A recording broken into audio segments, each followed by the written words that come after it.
wandering with broken hearts in this dark where sorrow starts.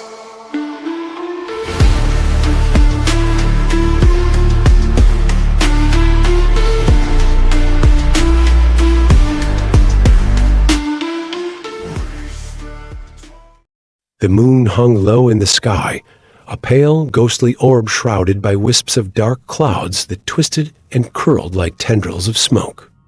The air was thick with an eerie stillness, the kind that makes the hairs on the back of your neck stand up.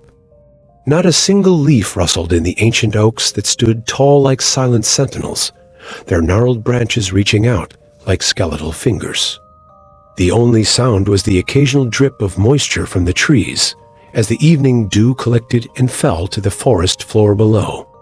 The landscape was a haunting mix of shadow and mist, the fog creeping across the ground like a living entity, curling around tree trunks and spreading out into the open plains beyond. It moved with a purpose, blanketing everything in its path with a veil of white, muffling the world into an unsettling silence. The wildlife in the area was unusually quiet, as if nature itself was holding its breath. A small herd of deer stood motionless in a clearing, their ears twitching and eyes wide with unease. The bucks, their antlers glistening with dew, stood protectively around the does and fawns, their senses on high alert. Even the owls, typically the rulers of the night, were hesitant to break the silence, their hoots few and far between, carrying an almost mournful tone. A lone fox, usually stealthy and nimble, slunk cautiously along the edge of the woods, its fur bristling with an instinctual fear that something was amiss. Then, in the distance, a faint sound began to rise. It started as a low rumble, barely perceptible at first, but it grew steadily, reverberating through the ground like the approach of something massive and unstoppable. The wildlife sensed it too. The deer began to stir, their eyes darting towards the horizon, as the bucks moved to position themselves between the noise and their herd. The fox darted into the underbrush, disappearing from sight, and even the owls took flight, their wings flapping silently as they fled the scene. A beam of light pierced the fog, cutting through the darkness like a knife. The rumble grew louder, more defined, the unmistakable clatter of steel wheels on iron tracks. The train emerged from the mist, its headlights glowing like the eyes of some monstrous beast as it thundered down the tracks towards the area. The ancient trees shuddered as the train approached, their branches quivering as if in fear of the mechanical giant that was bearing down upon them. As the train neared the clearing where the deer had stood moments before, the wildlife scattered, vanishing into the fog and shadows. The train roared through the night, its whistle cutting through the silence like a scream. The once tranquil and eerie atmosphere was now filled with the noise of churning metal and hissing steam, an unnatural intrusion into the quiet, haunted landscape. Yet, as quickly as it had arrived, the train vanished into the distance, leaving behind only the echo of its passing. The fog began to close in again, the mist thickening as if trying to swallow up the tracks and erase any evidence of the disturbance. The silence returned, heavier than before, as if the land itself was waiting for something far more sinister to emerge from the shadows. The train car rattled and swayed as it sped along the tracks, the rhythmic clatter of the wheels creating a steady, almost hypnotic background noise. Inside, the cabin was bathed in the soft, warm glow of vintage overhead lights. The seats, upholstered in deep red velvet, were worn but comfortable, and the wooden paneling along the walls gave the room a cozy, old-world charm. The windows, fogged up from the warmth inside and the cold outside, framed the passing landscape in a blur of shadowy shapes and swirling mist. Omar sat by the window, his breath leaving faint, temporary patterns on the glass as he leaned his forehead against it. He watched the fog and trees race by, lost in thought. David, sitting across from him, was sprawled out in his seat, his legs kicked up on the opposite bench, as he absent-mindedly tapped a rhythm on the armrest with his fingers. His usually mischievous grin was softened into a contented smile as he listened to the low hum of the train. Mota was nestled in the corner, half buried under a pile of coats and bags they had tossed aside when they first boarded. He had his headphones on, nodding along to whatever tune was playing, but one earbud dangled loose, letting the faint sound of music leak out a mix of heavy beats and catchy lyrics that hinted at his eclectic taste. Alexis, sitting next to Mota, was busy scrolling through his phone, his face illuminated by the screen's soft glow. Every now and then, he would glance up at the others to catch snippets of their conversation. "Man, I can't wait to get home," David sighed, breaking the comfortable silence. He stretched, groaning as his joints popped. "My mom's been talking about her famous tamales for weeks. I swear, if I don't gain 10 pounds by the end of this break, something's gone wrong." Omar chuckled, finally peeling his gaze away from the window. "Your mom's tamales could feed a small army dude. Remember last Christmas? She sent me home with 2 trays, and I still couldn't finish them all." "That's because you don't appreciate real food, Omar," David teased, waggling his eyebrows. "You and your fancy cutting diet, or whatever." "Hey, cutting has its place," Omar shot back, grinning. "But yeah, I admit, those tamales are something else." Alexis glanced up from his phone, a mischievous gleam in his eyes. "David, you're just lucky your mom loves you enough to fatten you up. Besides, why act like you're gonna eat? Every time we hang out, you do the opposite and decline the food." Mota snorted, pulling off his headphones and finally joining the conversation. "Could be worse, Lex. At least you're not going to be scrawny and have noodle arms like David. I mean, just look at him." The group burst out laughing, the sound filling the small cabin with warmth and camaraderie. "Seriously though," Omar said, his tone softening as the laughter died down. "It's been a rough semester. I'm glad we're all getting a break, even if it's just for a little while." David nodded, his usual playful expression giving way to something more sincere. "Yeah, man. It's been tough, but we made it through together. And now we've got a few weeks to just breathe. Spend time with our families, catch up on sleep, and, most importantly, eat way too much food." "Speak for yourself," Alexis said, smirking. "I plan on eating, sleeping, and playing Call of Duty. Maybe a little Cobra Kai to watch thrown in for good measure." Mota leaned back, folding his arms behind his head as he grinned lazily. "You're trying to Netflix and chill." Omar answered, "Ayo." Mota trying to give Alexis back shots? David added, "Sounds like it." Mota answering, "What? No, don't make it gay." A comfortable silence settled over the group, the weight of the past few months hanging in the air. They had all been through so much together, late-night study sessions, stressful exams, and endless assignments. But they had also shared laughter, inside jokes, and moments of pure joy that made all the hard work worth it. They all raised their hands in a mock toast, their laughter mingling with the sound of the train as it continued its journey through the night. The fog outside pressed against the windows, but inside the cabin, the 4 friends were wrapped in the warmth of their friendship, sharing a moment of peace. The train continued its steady rhythm, the only sound the consistent clattering of wheels over the tracks and the occasional hiss of steam escaping from the engine. At the front of the train, in the cramped and smoky confines of the engine room, the 2 conductors were busy with their duties. One conductor, a burly man with a weather-beaten face named Greg, was hunched over the firebox, his muscular arms glistening with sweat as he shoveled coal into the roaring furnace. The firebox's glow painted his face with a fiery orange hue, illuminating his determined expression. He worked with practiced efficiency, shoveling coal and feeding the hungry flames that kept the steam engine alive. His colleague, Charlie, a weary man with a neatly trimmed mustache, was perched by the large front window, peering into the thickening fog that enveloped the tracks.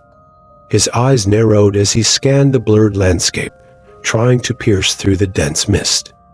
The fog clung to the glass, swirling and shifting with each passing moment, making visibility almost impossible. Greg wiped his brow with the back of his hand and called out over the roar of the firebox, "Charlie, you see anything out there?" "This fog's getting thicker by the minute." Charlie squinted through the haze and shook his head. "Nothing but more fog, Greg. It's like we're chugging through a cloud. Keep an eye out for any obstructions, though. We don't want to end up derailed."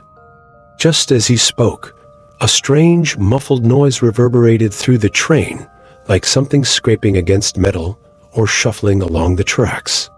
Both men froze, their senses heightened by the eerie sound. Greg stopped shoveling, his face momentarily illuminated by the flickering firelight. "What the blazes was that?" he muttered, his voice low and cautious. Charlie's eyes widened slightly as he strained to listen. "I don't know, but it doesn't sound like any animal I've heard before. Could be something on the tracks." With a determined nod, Greg reached for the rope hanging beside him. He pulled it sharply, and the train's whistle blared through the fog, a long, mournful sound that echoed across the landscape. The noise cut through the dense mist, reverberating like a haunting wail. For a tense moment, the noise outside ceased, and the only sounds were the hissing of steam and the rhythmic thumping of the engine. Both conductors exchanged uneasy glances, the fog swirling ominously around them. Charlie broke the silence, his voice laced with a mix of relief and lingering concern. "Well, whatever it was, it seems to have moved off the tracks. Maybe it's just the fog playing tricks on us." Greg grunted in agreement, though his eyes remained wary. "Maybe. But let's not get too comfortable. There's something off about this fog, like it's hiding something." Charlie nodded, trying to shake off the uneasy feeling settling in his chest. "Yeah, I hear you. Let's just keep our eyes peeled and stay alert. The last thing we need is a surprise on the tracks." As the fog continued to swirl outside, the two conductors went back to their tasks, the atmosphere in the engine room charged with a quiet tension. The rhythmic clatter of the train and the occasional hiss of steam were the only sounds, a stark contrast to the eerie silence that had fallen over the tracks. Greg, still shoveling coal, muttered under his breath, "Here's hoping this fog clears up soon. The last thing we need is for this train to become a part of whatever's lurking out there." Charlie gave a wry smile, trying to lighten the mood. "Well, if it does come to that, at least we'll have one hell of a story to tell." The two men shared a brief, nervous laugh, their camaraderie a small comfort in the midst of the growing mystery. Outside, the fog pressed in, wrapping the train in its ghostly embrace, as the rhythmic chugging of the engine continued its steady journey through the unknown. Inside the coach, the atmosphere was charged with a mix of casual chatter and the distant rumble of the train.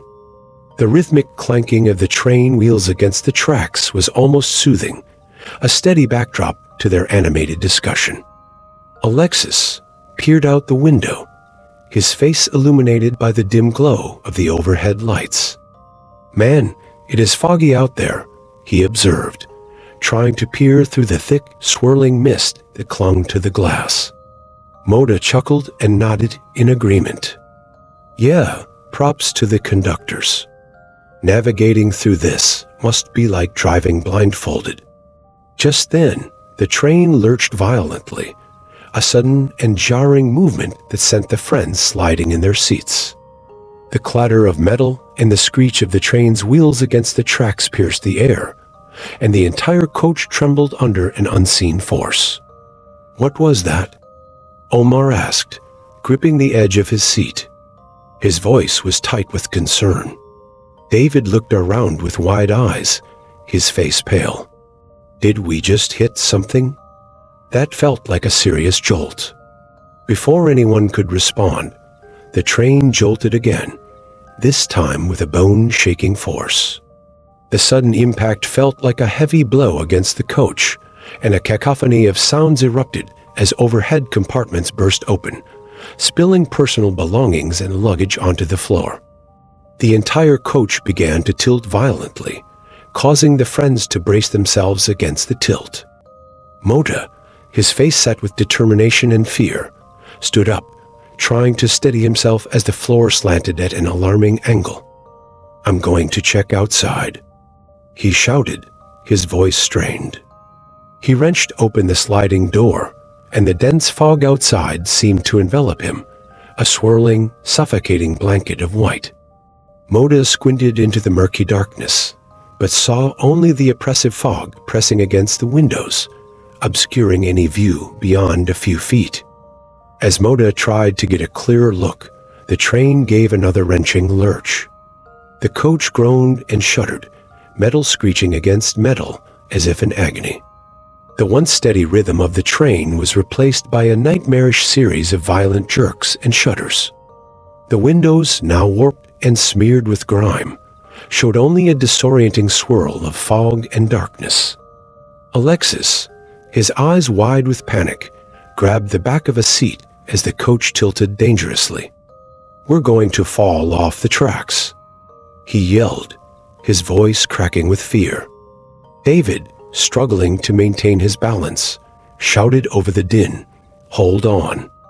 We need to find a way out." The coach continued to tilt and shake violently. The floor beneath them was now a chaotic mess of debris, thrown loose items, and scattered luggage. The once familiar environment had become a nightmarish landscape of twisted metal and disarray. The fog outside pressed against the windows like a living entity, distorting their view and adding to the suffocating sense of dread. The walls and floor of the coach groaned and creaked, each sound amplified by the thick fog that seemed to seep into every crevice. The eerie silence that had once been a comforting backdrop was now replaced by the terrifying sounds of metal scraping against metal and the shouts of panicked passengers. As the train tilted even further, the friends struggled to stay on their feet. The coach lurched and swayed, each violent shake throwing them against the walls and each other.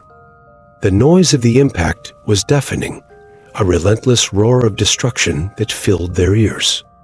Omar's face was a mask of sheer terror as he clung to a seat, his knuckles white. "This isn't happening. This can't be happening." Suddenly, the force of the shaking became overwhelming. The friends were thrown violently against the tilted floor and each other. The chaotic whirl of debris and the shrieking metal was disorienting, and the world seemed to spin in a dizzying, horrifying blur. With each violent jolt, their screams mingled with the cacophony of the crumbling coach. The impact was so intense that it felt like the entire world was collapsing around them. The familiar sounds of conversation and laughter were swallowed by the cacophony of destruction and fear.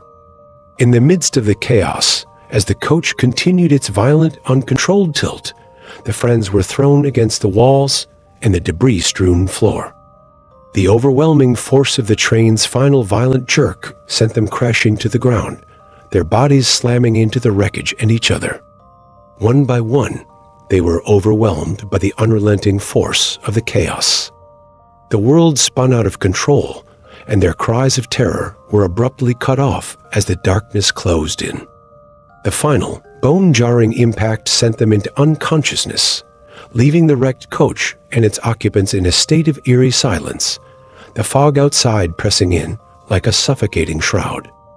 The fog outside pressed heavily against the shattered windows of the train, wrapping the scene in a thick, suffocating mist.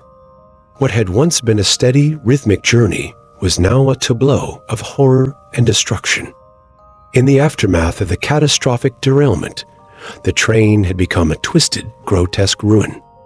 The once proud steam engine, now a monstrous skeleton of its former self, lay partially crumpled on its side. The massive steel wheels, once shining with polished pride, were now mangled and bent, their axles twisted into grotesque shapes.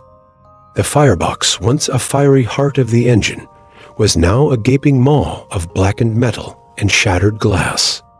The coaches, too, had suffered severe damage.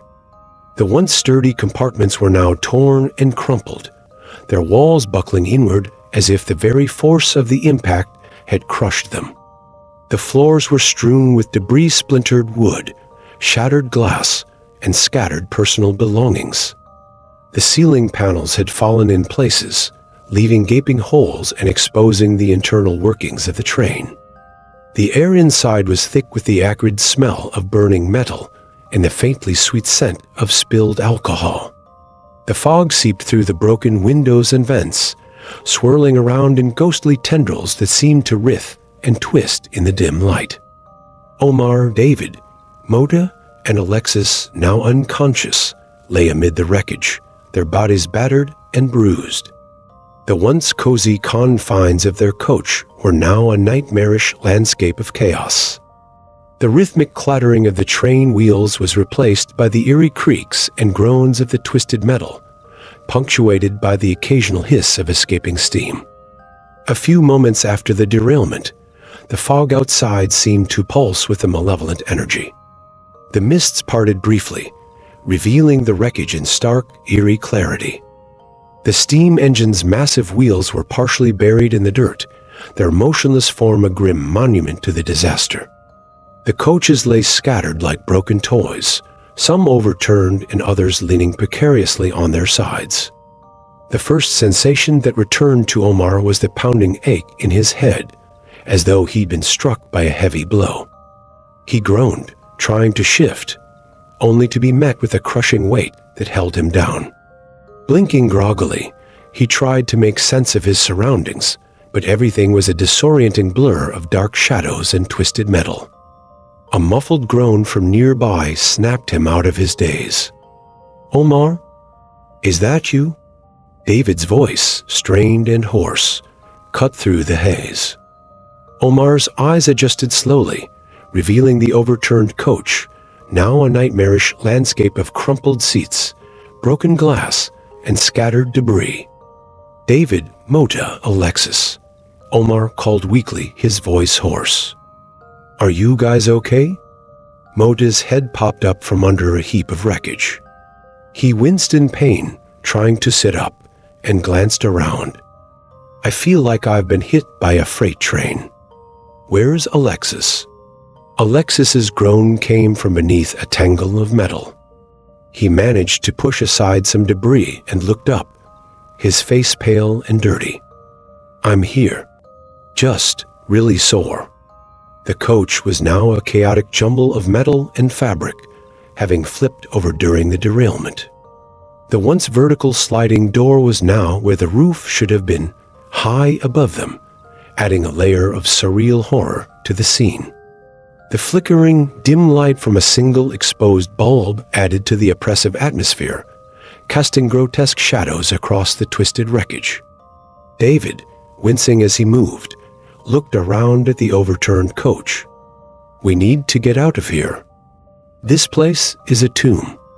"Agreed," Omar said, pushing himself into a sitting position. He looked at the mangled sliding door, now above them. "But how?" "That's the only way out, and it's way up there." Mota squinted at the wreckage, trying to think through the pain. "We need to get someone up there. I can't see any other way out." Alexis, who had managed to partially stand, looked around. "David, you're the lightest. You should go up there." David nodded, though his face was etched with pain. "All right, but I need help to get up there. Someone needs to boost me up." "Okay," Omar said, grunting as he shifted a piece of debris. "Let's figure out a plan. Mota, help me move some of this wreckage.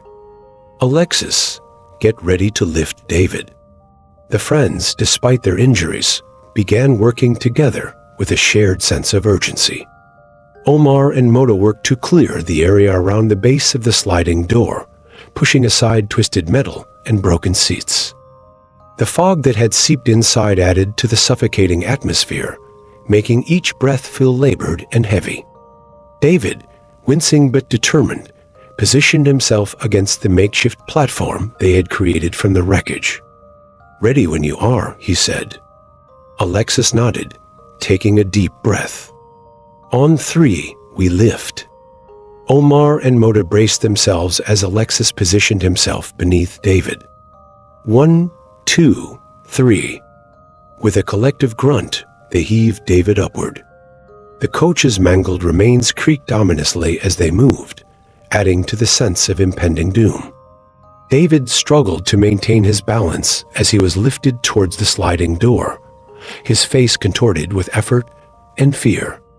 As David neared the door, he reached for the metal frame, but the sliding door was jammed, stuck in its twisted position. David's hand slipped, and he almost fell, but Alexis steadied him. "Hold on." "Almost there." David managed to grasp the door frame and wriggled himself into a position where he could start pushing against it. "I think it's jammed. I need more help." Omar, Mota, and Alexis strained to keep David steady as he worked at the door. The tension in the air was palpable, every creak and groan of the wreckage amplifying their anxiety. The fog outside seemed to press in even more, as if trying to suffocate them. With a final desperate push, David managed to force the sliding door open a crack. He peered outside, gasping at the cold night air that rushed in. David pushed himself up, grabbing on the door's frame, but now he was in the small hallway where every boarding passenger had to go through in order to enter each individual cabin. David said, "Guys, I'm going to crawl out of here and try to exit the coach and find something like a ladder." "All right, be careful. Don't hurt yourself more than what you already are," added Omar, his voice raspy from the dust that had covered the cabin when David had pushed open the sliding door. David, feeling the chill of the fog biting through his clothes, quickly realized that they needed to get through the train's compartments to reach safety. The train was now a twisted maze, and the once familiar compartments were unrecognizable, filled with debris and broken glass. David's eyes darted nervously between the wreckage and the narrow path they had to navigate. He took off his jacket, his breath forming clouds in the cold night air, and wrapped it tightly around his right fist. The fabric was a feeble shield against the jagged glass, but it was all he had. The fear in his eyes was masked by determination as he steeled himself for what he had to do.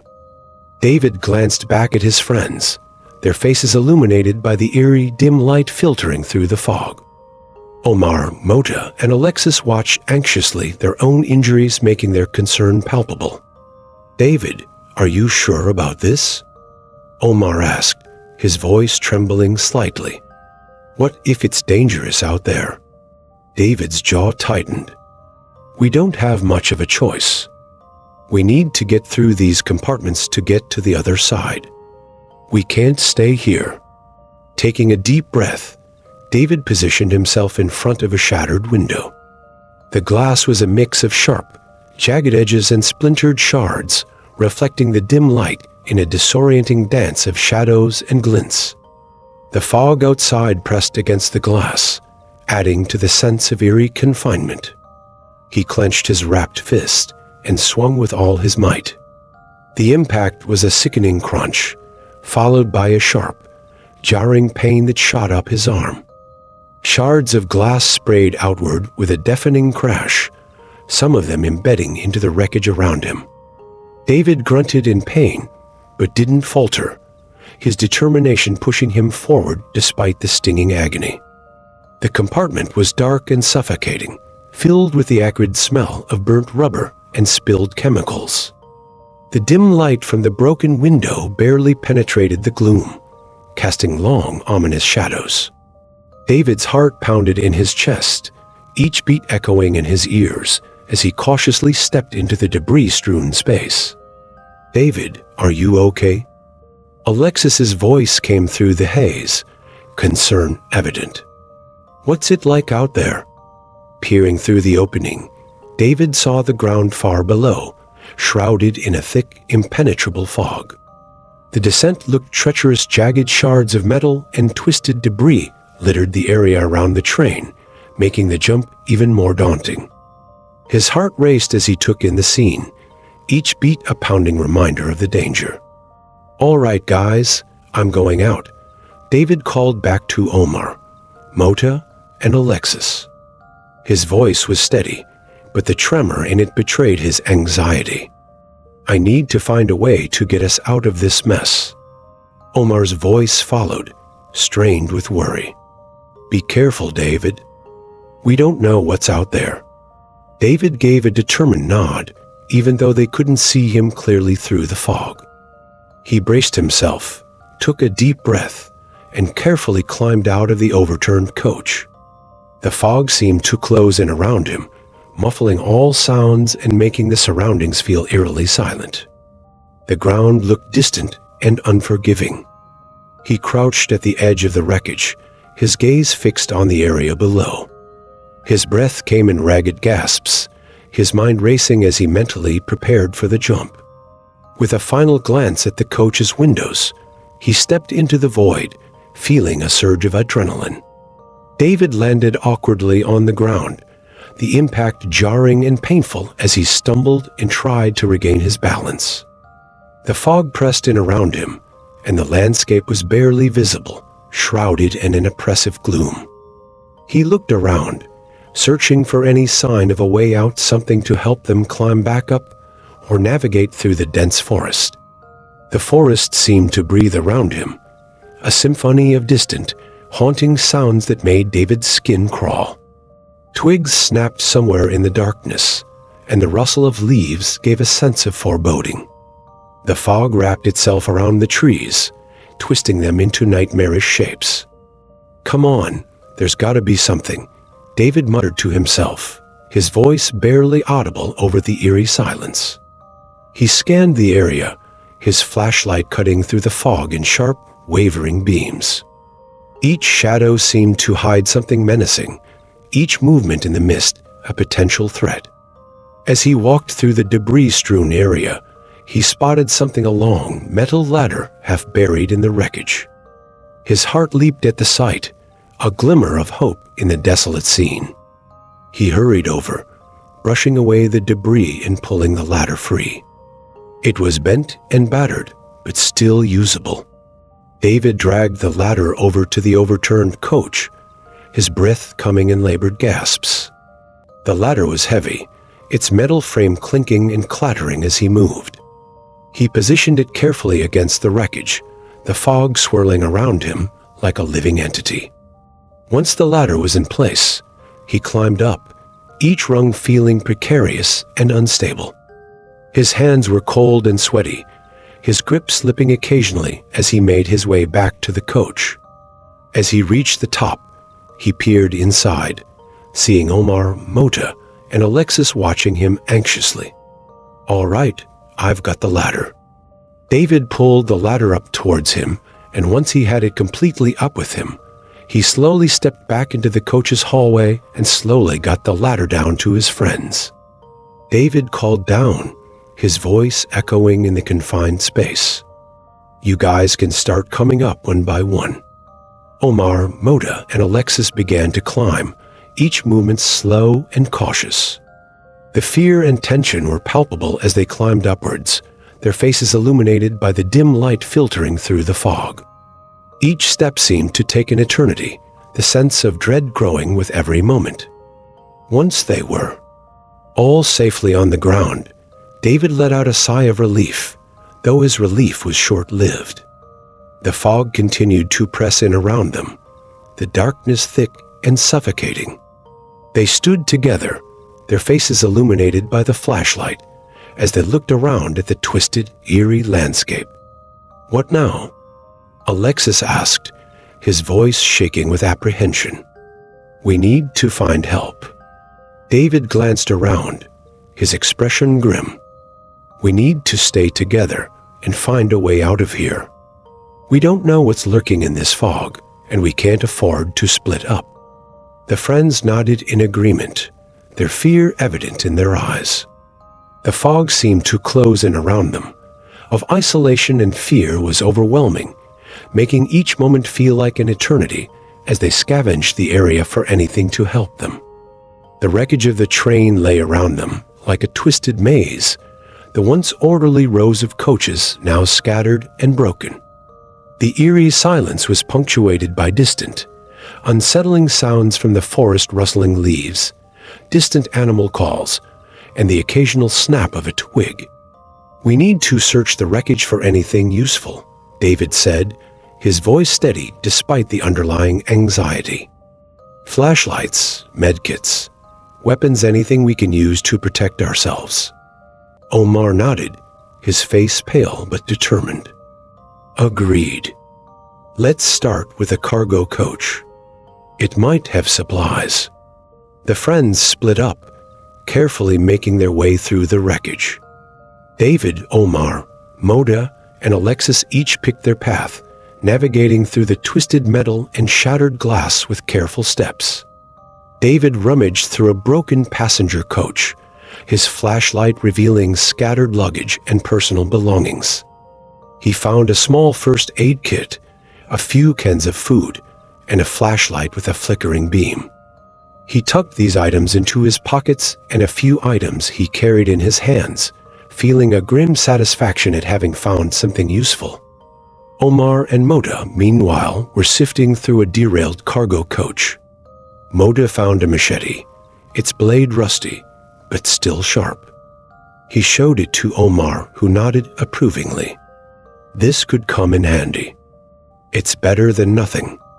Alexis, who had ventured further along the wreckage, discovered a small stash of emergency supplies. He brought back a couple of flashlights, some bottled water, and a few more cans of food. The sight of the supplies offered a glimmer of hope amidst the growing tension. As they regrouped, their attention was drawn to the front of the derailed steam engine. The sight that greeted them was both puzzling and alarming. Thick, vine-like branches had woven themselves around the rails in the front of the steam engine, creating a tangled mass that seemed to pulsate with an unnatural energy. The vines were so dense and twisted that the tracks were almost completely obscured. Alexis frowned, his eyes narrowing as he studied the strange sight. "We took this route back in November. There were no vines like this. What the hell happened?" The question hung in the air, unanswered. The only response was the unsettling sounds from the forest scratches, growls, and eerie calls that seemed to come from all directions. The fog thickened, adding to the sense of isolation and dread. "We can't stay here," Omar said, his voice tense. "We need to follow the tracks. If we stick to them, maybe we'll find a way back to civilization." David nodded in agreement. "It's our best option. We don't know what's out there, but we need to keep moving." The group gathered their supplies, their faces etched with fear and determination. They approached the tracks cautiously, the thick vines casting long, sinuous shadows in the dim light of their flashlights. Each step seemed to echo loudly in the oppressive silence, their breath visible in the cold air. Moda took the lead, machete in hand, ready to clear any obstacles in their path. The vine-like branches creaked and groaned as they were pushed aside, their movement accompanied by unsettling rustling sounds. The sense of something unseen watching them was almost palpable, heightening the tension with every step. The friends trudged along the tracks, their breaths forming misty clouds in the chilly air. The fog continued to cling to the forest, thick and impenetrable, as though it were trying to swallow them whole.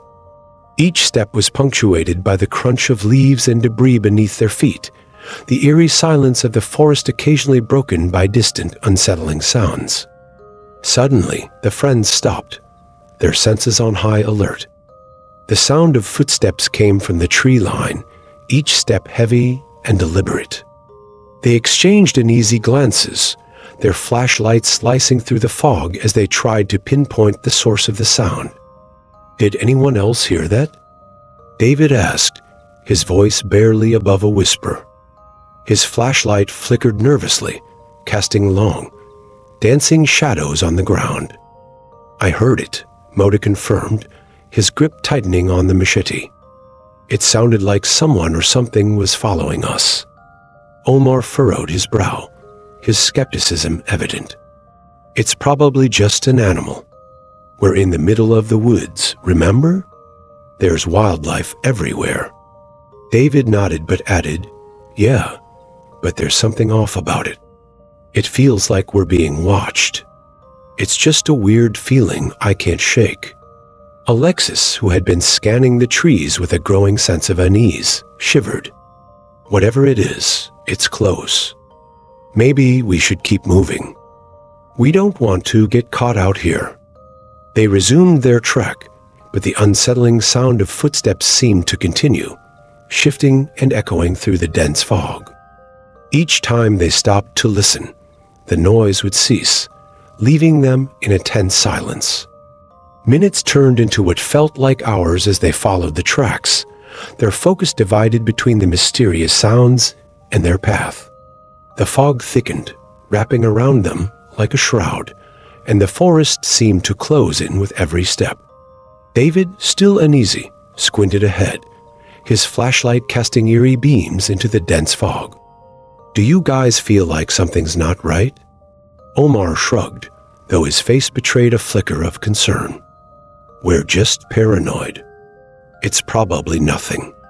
The friends continued walking, their footsteps growing heavier with each step.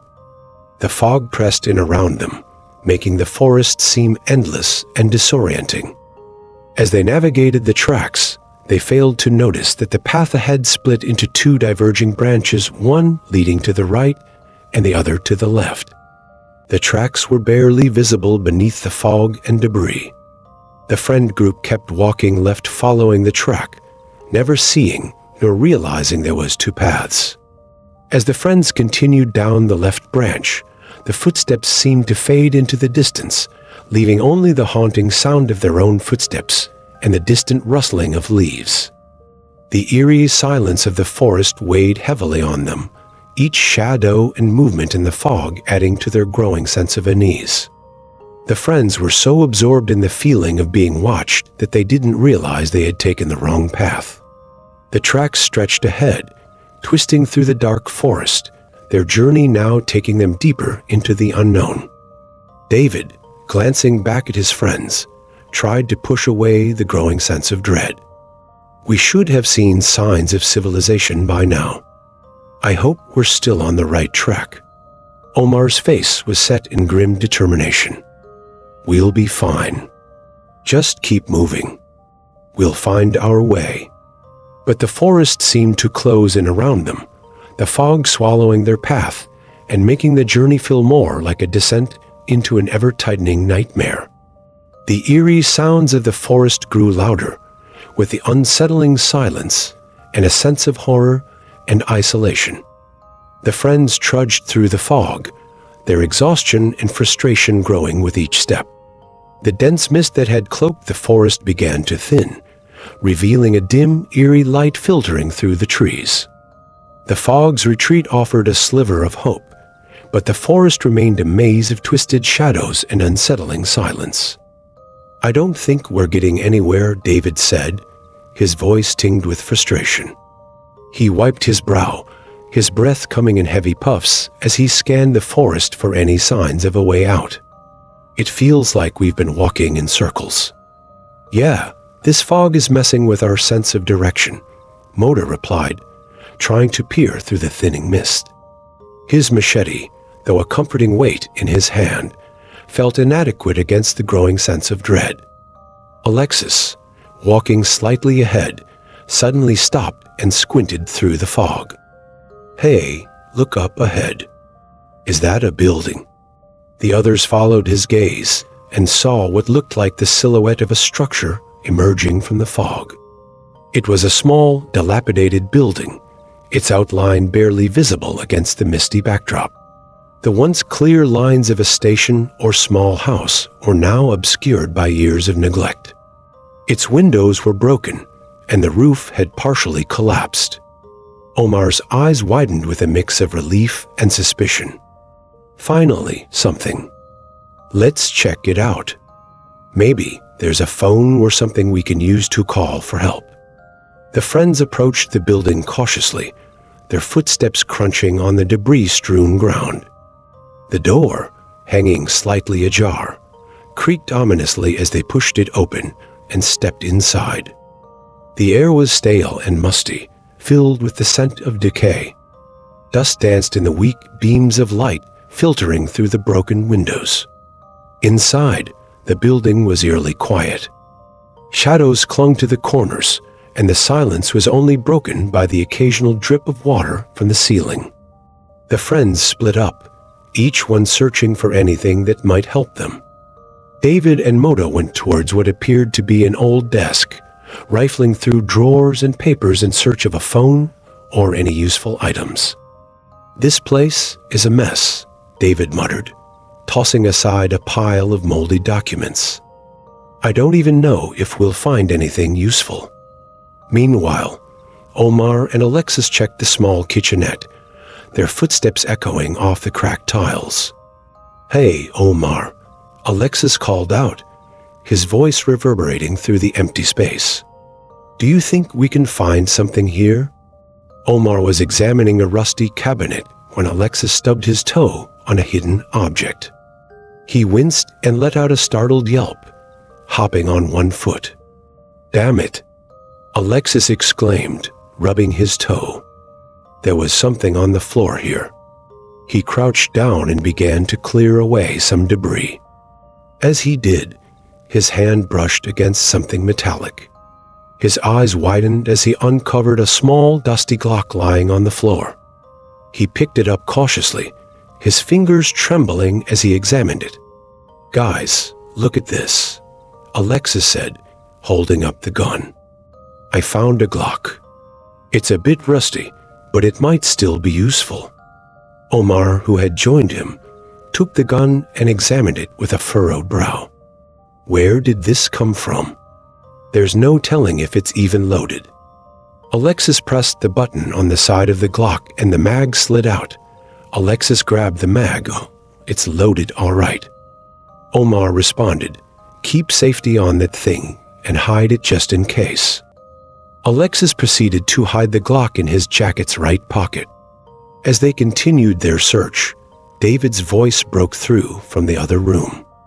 "I found a wired house phone, but it's dead. No connection at all." The friends gathered in the center of the room, their faces etched with concern. The realization that their cell phones had no service and the house phone was useless only heightened their sense of isolation. "We're stuck here," Mota said, frustration evident in his voice. "What are we going to do?" Omar sighed, trying to remain calm. "We need to figure out our next move. This place is abandoned, but it's a shelter. We need to find out if there's anything else we can use." The friends continued to search the building, their anxiety growing with each passing minute. The fog outside was now nearly gone, but the darkness of the building and the unsettling silence left them feeling more trapped than ever. As they regrouped, the eerie stillness of the building seemed to amplify their fear. "We need to keep moving," Omar said firmly, breaking the uneasy silence. "Sitting here isn't going to get us home. We need to find a way out of this forest and get back on track." Mota nodded in agreement, his gaze fixed on the entrance. "Omar's right. The longer we stay here, the more danger we're in. We should at least try to find a safer place." David, leaning against a cracked wall, shook his head. "But we're still miles out. What's the point? We could end up going in circles." Alexis, his hand still gripping the Glock, added his perspective. "David, the longer we stay put, the longer it'll take to get home. If we stay here, We're just waiting for something to find us. We need to move and keep looking for a way out." Omar approached the entrance with a determined look on his face. The cracked door, which hung ajar, offered a view of the forest outside. As Omar peered through the window, his expression changed from focused to alarmed. "Guys, quiet down," Omar whispered urgently. He raised his hand in a shushing motion. "Look outside. I just saw something move across the clearing." The others fell silent, their eyes wide with concern.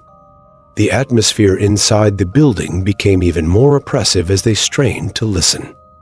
The distant rumble of the fog lifting was replaced by a new, unsettling sound: footsteps. But these weren't the random, erratic footsteps of animals or travelers. These steps were methodical and deliberate, moving with an unnerving precision. Each step was distinct, echoing with a calculated rhythm that sent shivers down their spines. David's eyes darted around nervously. "What the hell is that? It's not like any animal I've heard." Moda gripped his machete tighter, his knuckles white. "It sounds like someone is out there, moving around with purpose. This isn't a random encounter." Alexis's heart pounded in his chest as he raised the Glock, his hands trembling. "We need to figure out what's going on. We can't just stay here and wait." Omar, still peering through the window, noticed a shadow moving near the edge of the clearing. The shadow was obscured by the trees, but seemed to be moving with a predatory grace. It stopped periodically, as if checking its surroundings before continuing. The chill in the air was thick with apprehension as they approached the dilapidated back door of the abandoned building. "There it is," Omar whispered, his voice taut with tension. "Let's get in and see if we can find a way out." The group moved silently, each step a careful measure to avoid making noise. Omar reached the back door, which hung loosely on its hinges, and motioned for the others to stay quiet. He placed his hand on the door and slowly began to push it open. As the door creaked open, the beam of Omar's flashlight cut through the darkness and revealed a shocking sight. Standing in the dim light were 10 or so indigenous people, their bodies smeared with mud and leaves, camouflaging them against the forest's undergrowth. Their eyes gleamed with an unsettling intensity as they gripped sharp spears, their pointed tips aimed menacingly at the intruders. The friends froze, their blood running cold as they took in the sight. The indigenous people, their faces expressionless and their stances unwavering, looked like something out of a nightmare. The fog around them seemed to thicken, adding to the surreal and menacing atmosphere. Omar's heart raced as he turned to his friends. "Duck, get down," he hissed urgently. The friends quickly complied, dropping to the ground in a desperate bid to avoid the spears. Alexis, trembling and clutching the Glock, glanced around in a panic. "What do we do? What do we do?" "Alexis, shoot in their direction," Omar commanded, his voice filled with desperation. "Try to scare them off." Alexis nodded, though his hands shook uncontrollably. He raised the Glock and fired a single shot into the air. The loud crack echoed through the forest, and the indigenous people flinched, their eyes wide with shock. But instead of retreating, their faces hardened with anger, and they began to advance, their spears lowered and poised to strike. The friends' fear escalated into sheer terror as the indigenous people let out guttural war cries. The scene turned chaotic. Omar, David, Moda, and Alexis scrambled to their feet, adrenaline surging through their veins. "Run!" Omar shouted, his voice breaking with panic. "We need to get out of here." The group bolted back into the fog, their breaths coming in ragged gasps. The sounds of the indigenous people's pursuit were terrifyingly close, their footsteps pounding against the ground with relentless intensity. David, stumbling over a tangle of roots, glanced back and saw the dark forms of the indigenous people weaving through the fog, their eyes glinting with determination. "They're right behind us. We need to find cover fast." Moda, leading the charge, pushed through the dense undergrowth, his machete swinging wildly to clear a path. "Keep moving. Don't stop."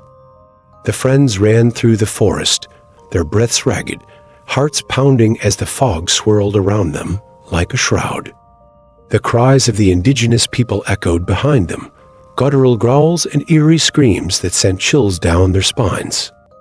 Omar, Mota, David, and Alexis pushed forward, adrenaline coursing through their veins, but they knew they couldn't run forever. As they reached a small clearing, the realization hit them all at once. They were out of options. The sounds of pursuit were closing in, the growls and screams growing louder, more feral. They had to make a stand. "We can't keep running," Omar panted, his eyes wild with fear and determination. "We have to fight."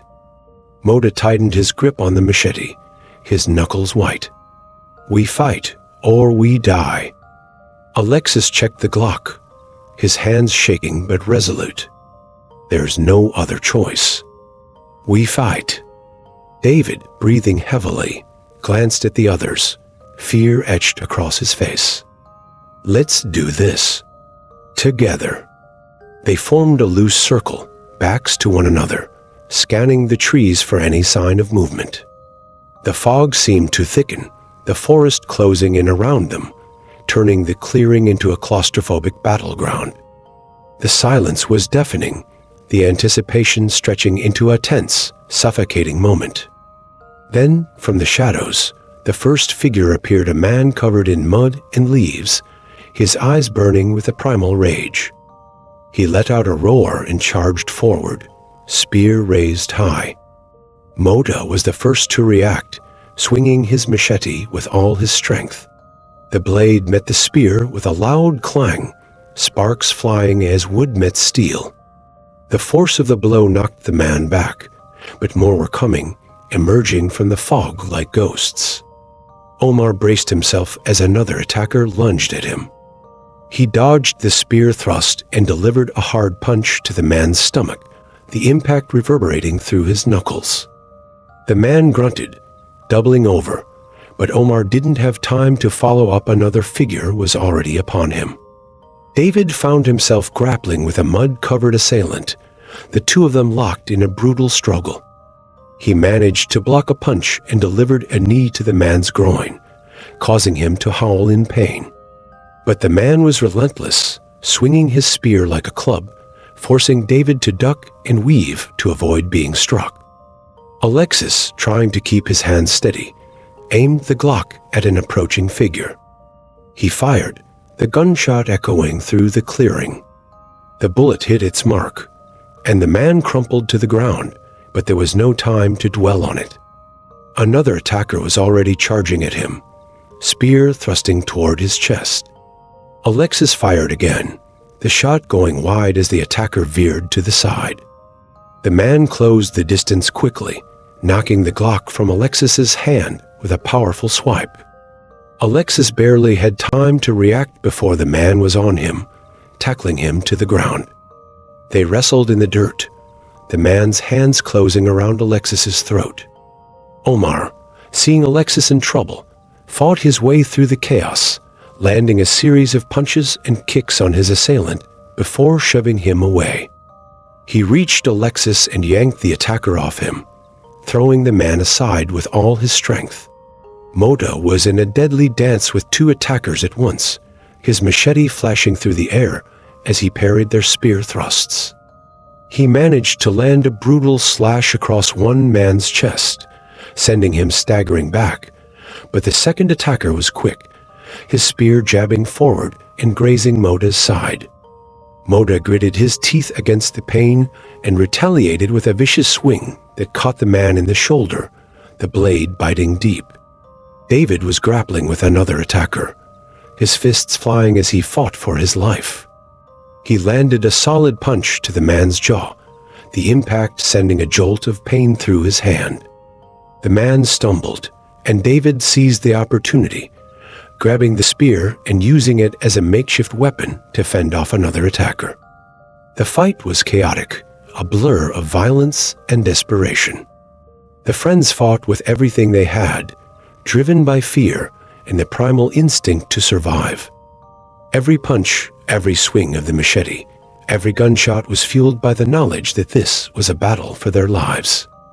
The attackers were relentless, their eyes wild, their movements fierce and uncoordinated. But the friends were holding their ground, their determination and the strength of their bond giving them the edge they needed. Slowly, the tide began to turn. Omar landed a powerful kick that sent an attacker sprawling, and Mota, despite the blood trickling from his side, delivered a final, decisive blow to the man he was fighting. David, breathing heavily, managed to knock his opponent out cold with a well-placed punch, while Alexis scrambled to retrieve the Glock, firing a shot that sent the last attacker fleeing into the fog. For a moment, the clearing was silent, the friends standing amidst the carnage, their chests heaving with exertion. The fog swirled around them, thick with the smell of blood and sweat, the eerie silence broken only by their ragged breaths. The friends, their bodies aching and minds still reeling from the fight, gathered what they could from the fallen attackers. Omar picked up a spear, its wooden shaft rough in his hands, while Mota, despite the pain in his side, retrieved another. Alexis and David followed suit, arming themselves with the primitive weapons. They exchanged grim looks, knowing these might be the only things standing between them and whatever else was lurking in the darkness. "Keep your eyes open," Omar whispered, his voice tense. "We don't know what else is out there." They started moving again, their footsteps cautious and deliberate. The forest seemed to close in around them, the trees towering like ancient sentinels, their gnarled branches reaching out like skeletal fingers. The fog, though thinner now, still clung to the ground, swirling around their ankles like a living thing. Unbeknownst to them, deep within the shadows, a pair of eyes watched their every move. The foliage rustled ever so slightly, the leaves whispering secrets to one another as if alive with unseen energy. Something was out there, something that was not part of the indigenous group they had just fought. David felt at first the weight of a gaze upon him, heavy and unsettling. He shivered, glancing over his shoulder, but saw nothing. Still, the feeling lingered, like an itch he couldn't scratch. "Do you feel that?" David whispered, his voice barely audible. "Like we're being watched." Omar, walking just ahead, glanced back, his expression guarded. "Just keep moving. It's probably just your nerves." But David wasn't convinced. As they trudged forward, the air grew thick with tension, the silence punctuated only by the sound of their breathing and the occasional crunch of leaves underfoot. Then, from somewhere in the distance, they heard footsteps. But these were different, heavier, deliberate. They all stopped in their tracks, straining to listen. The footsteps continued for a moment, then stopped, as if whatever was out there knew they were listening. "What the hell is that?" Alexis hissed, gripping his spear tightly. "Probably an animal," Omar suggested, though his voice wavered.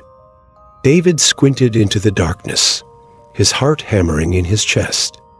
There, just beyond the reach of their vision, he saw something, a vague outline, large and indistinct, moving between the trees. He opened his mouth to say something, but the words caught in his throat. He blinked, and it was gone. "Did you see that?" he whispered, his voice shaky. There was something big.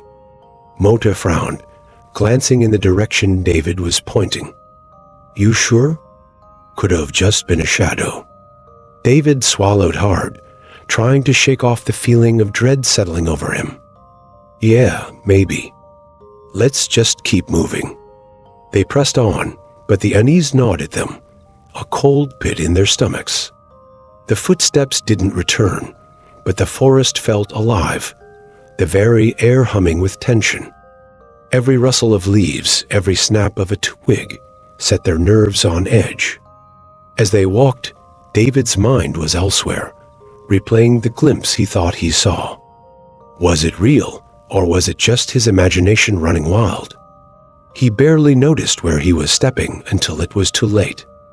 With a sharp snap, the ground beneath him gave way, and he was yanked into the air.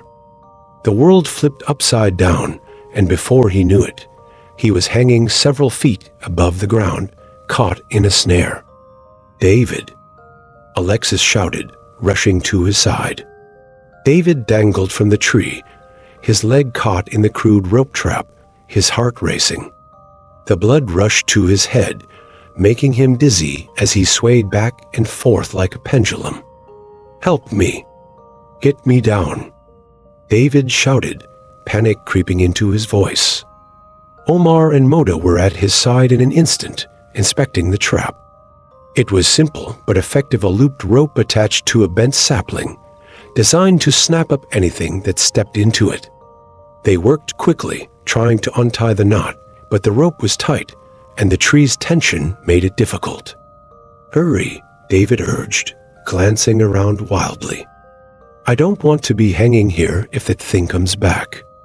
The friends worked frantically to free David from the snare, their hands trembling as they fumbled with the tight rope. The growls from deep within the forest grew louder, closer, blending with the eerie rustling of leaves and the pounding of their hearts. David's face was twisted in pain and fear as he struggled against the rope digging into his ankle. "Come on, hurry," David urged, his voice strained with desperation. "We're trying."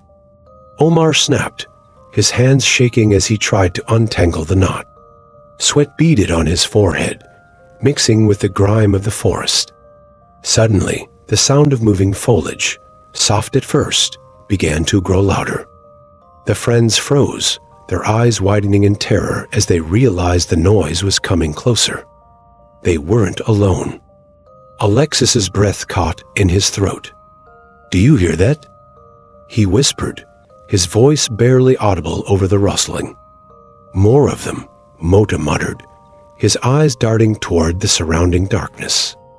The forest seemed to come alive with the sound of footsteps, many footsteps closing in on them. David's eyes widened with panic. "Leave me. Just go, before they get you too." "No way," Omar said, shaking his head fiercely. "We're not leaving you behind." But it was too late. Emerging from the shadows, more of the indigenous people appeared, their bodies camouflaged with mud and leaves, their eyes gleaming with an unsettling, predatory focus. They moved with silent precision, surrounding the group before they could even think to run. Alexis raised the Glock, his hands trembling as he aimed at the advancing figures. "Stay back," he shouted, though his voice wavered with fear. But the figures didn't halt. Instead, they moved closer, their spears glinting in the faint light that filtered through the thick canopy. The air was thick with tension, the oppressive silence broken only by the rustling of leaves and the labored breathing of the friends. "Run," David shouted, his voice cracking with urgency. "Run now." "Leave me." The others hesitated, torn between their desire to help their friend and the primal instinct to flee. The decision was made for them as the indigenous people surged forward, their movements quick and fluid. Omar made a split-second decision. "Go," he yelled, grabbing Alexis by the arm and pulling him away. "We can't fight them all." Reluctantly, Alexis and Mota followed Omar, their hearts pounding as they sprinted into the dense foliage. They could hear David's shouts, followed by the sickening thud of fists and the guttural sounds of struggle. But they couldn't look back, not yet. The friends ran until their lungs burned, ducking and weaving through the thick underbrush, desperate to put distance between themselves and the horror behind them.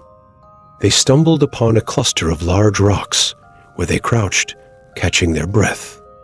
The sounds of pursuit had faded, but their fear hadn't.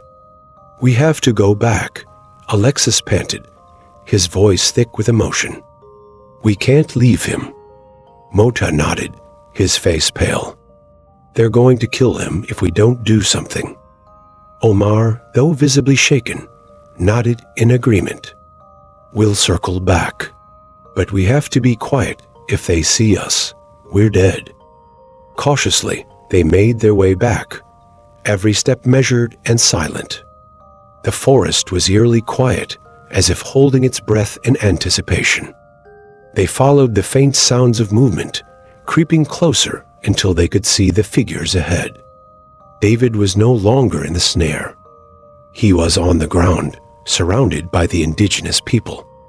They were torturing him, their movements brutal and deliberate.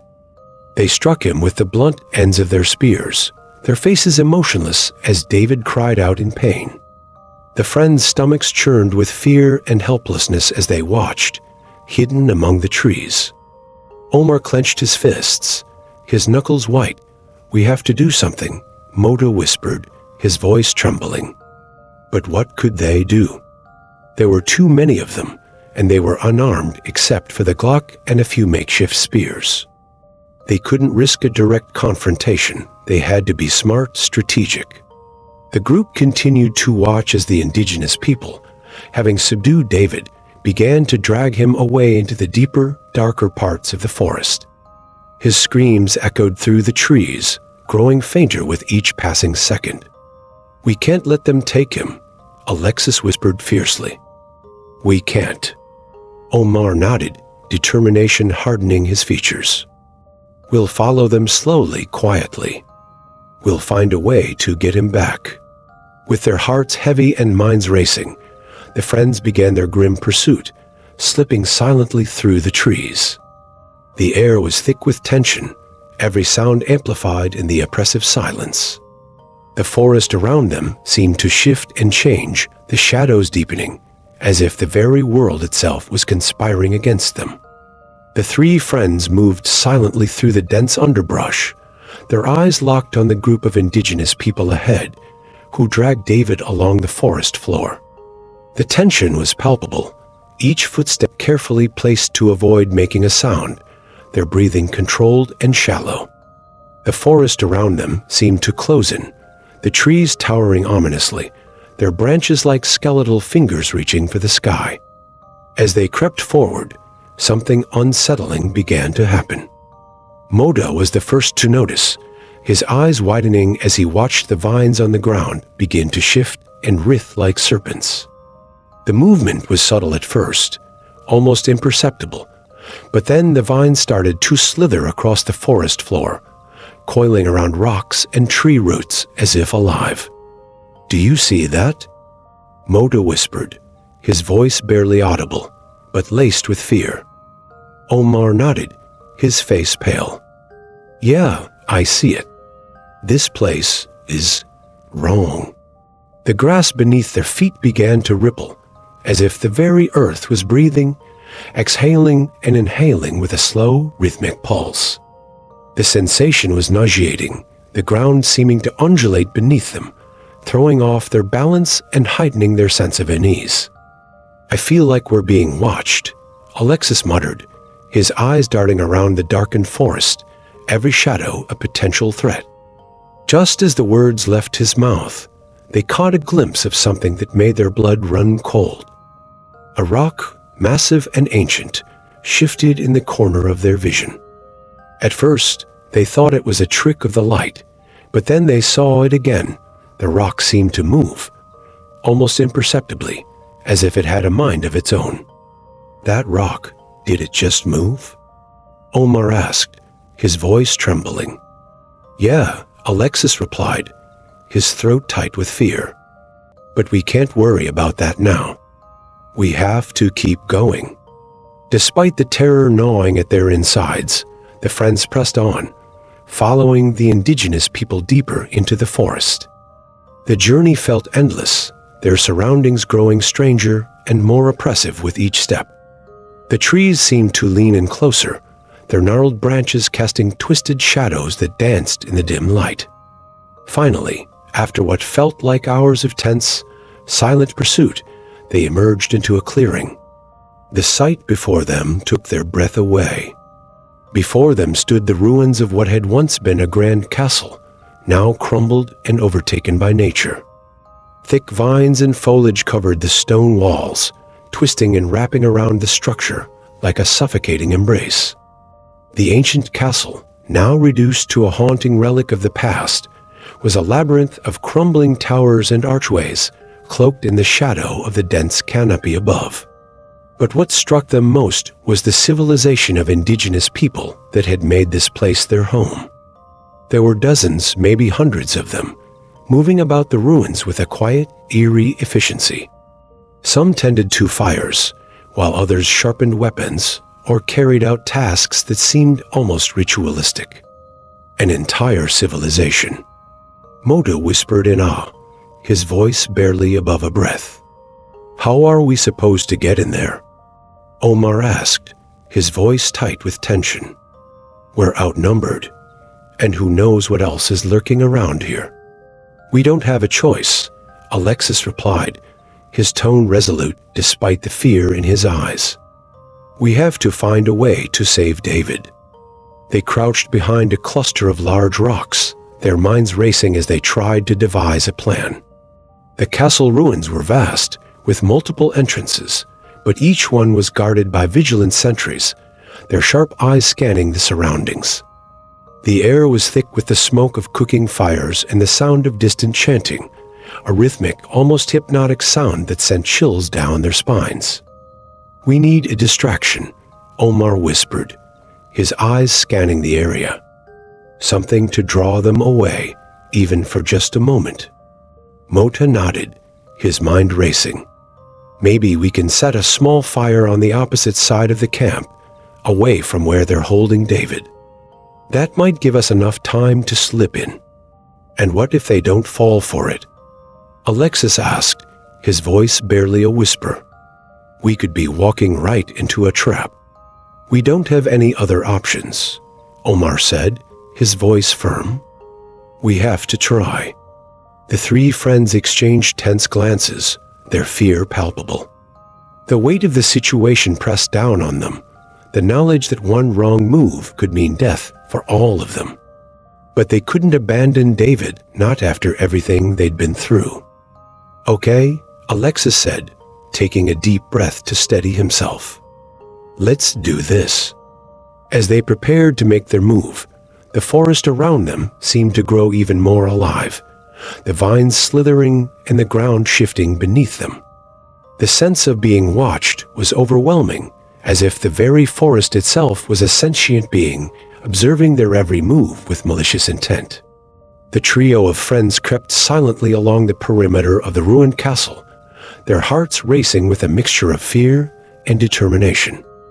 The ancient stone walls towered above them, casting long shadows in the dim light. Every crack and crevice seemed to hide a potential threat, the very air around them thick with an unsettling, almost malevolent energy.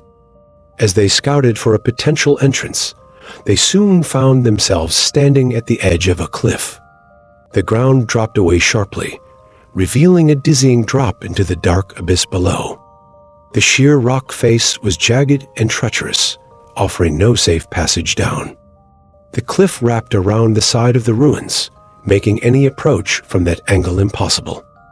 "Great," Moto whispered, frustration lacing his voice. "Just what we needed, another dead end." Omar peered over the edge, his heart pounding at the sight of the dizzying drop. "We can't go this way. If we try, we'll fall for sure." Alexis ran a hand through his hair, his eyes scanning the ruined structure for any sign of a weakness in the defenses. "We have to keep looking. There has to be another way in." As they moved away from the cliff, their minds raced with the urgency of the situation. Every second they spent searching was another second that David was left at the mercy of the indigenous people. The thought of what might be happening to him filled them with dread, pushing them to move faster, to find a way in before it was too late. Meanwhile, deep within the ruins, David was dragged roughly across the cold stone floor by the indigenous people. The sharp edges of the broken stone bit into his skin, leaving scrapes and bruises as he was hauled toward an ancient, crumbling pillar. The air was heavy with the scent of damp earth and decay, the oppressive atmosphere pressing down on him like a physical weight. The pillar led down into an underground tunnel, its entrance barely visible beneath the overgrown foliage that had claimed the ruins. The passage was narrow and dark, the walls lined with roots and vines that seemed to pulse with a life of their own. The air was thick and stale, each breath a struggle as David was pulled deeper into the earth.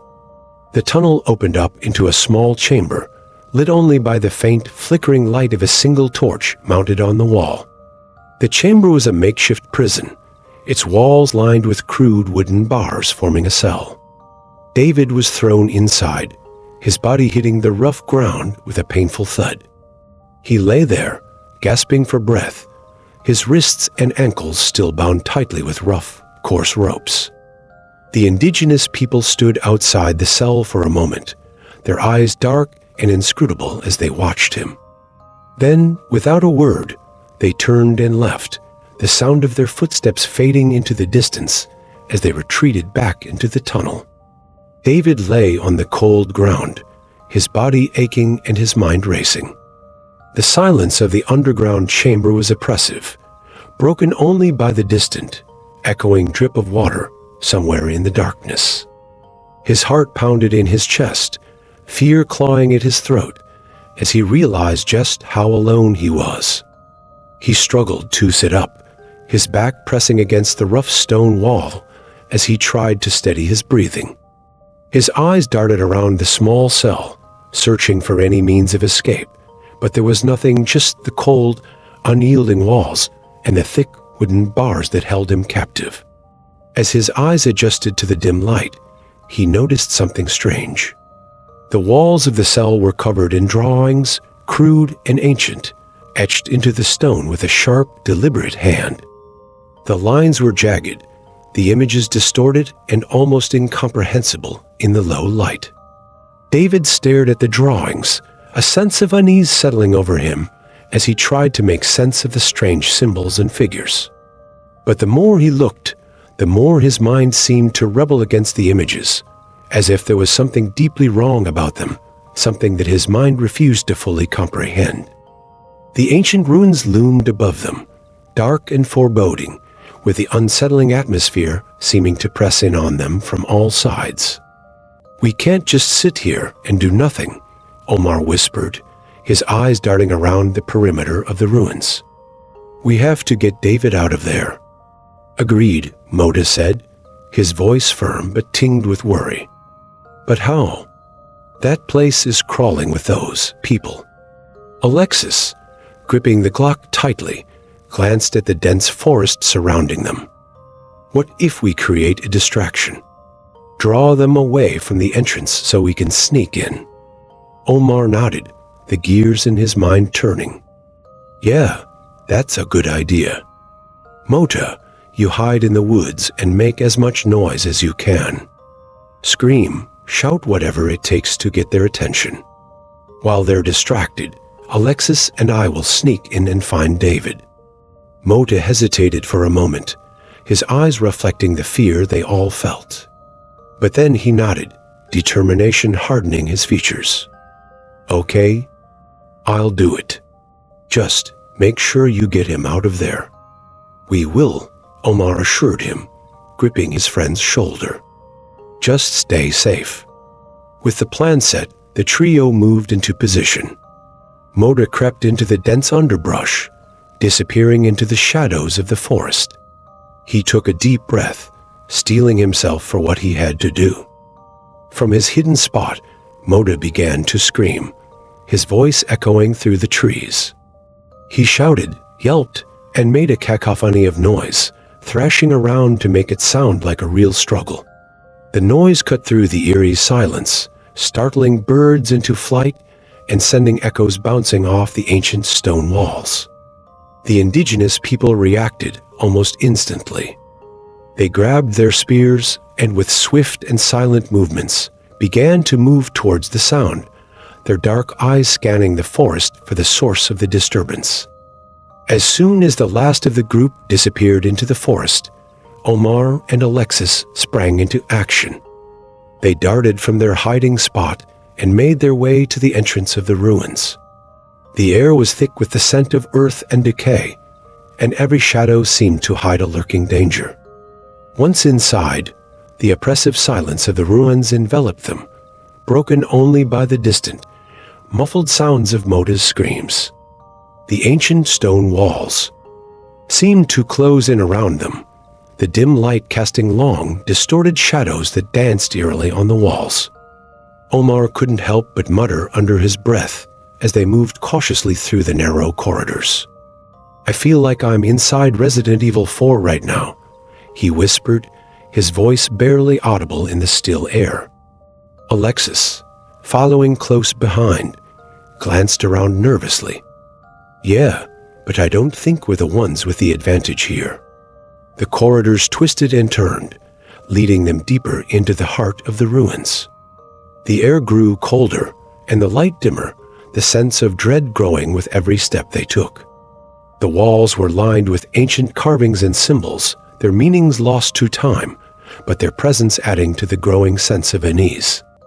They moved quickly but carefully, staying close to the walls, their breath shallow and controlled. Every creak of the old stone, every distant sound made them jump, their nerves frayed to the breaking point. As they reached a fork in the path, Omar paused, holding up a hand to signal Alexis to stop. They both stood still, listening intently. The faint sound of footsteps echoed through the corridor, heavy and deliberate, coming from the path to their left.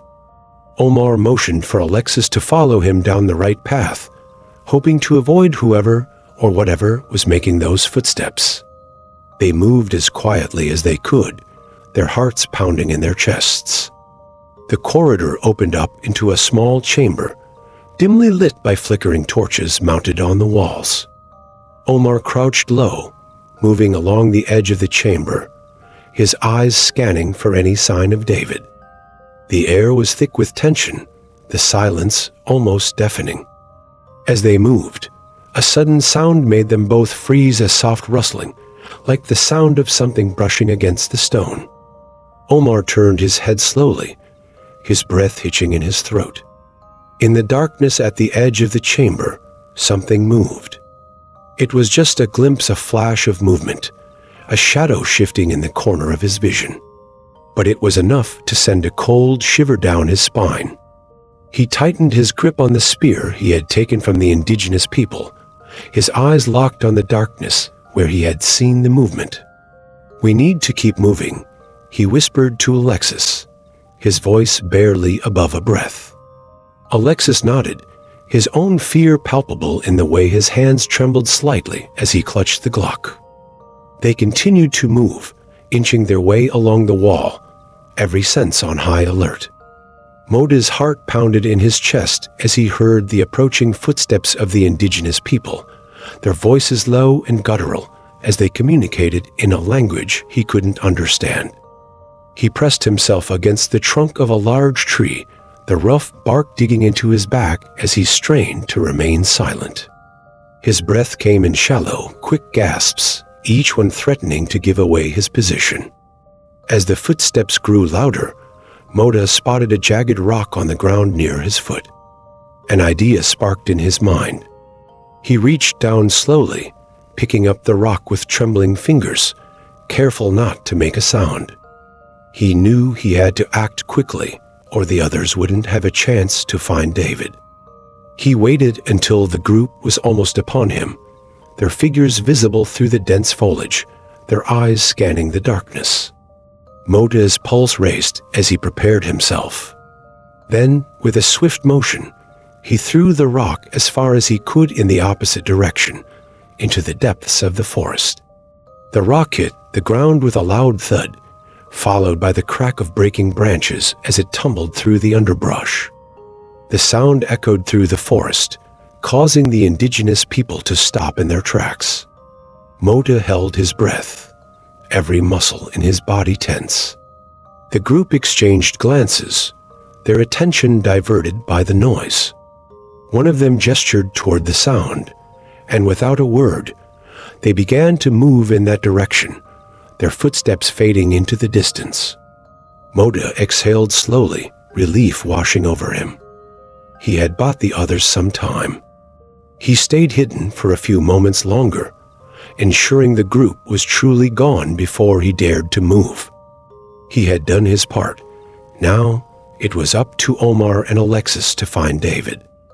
Meanwhile, deep within the ruins, Omar and Alexis had finally found the entrance to the cave system where David was being held.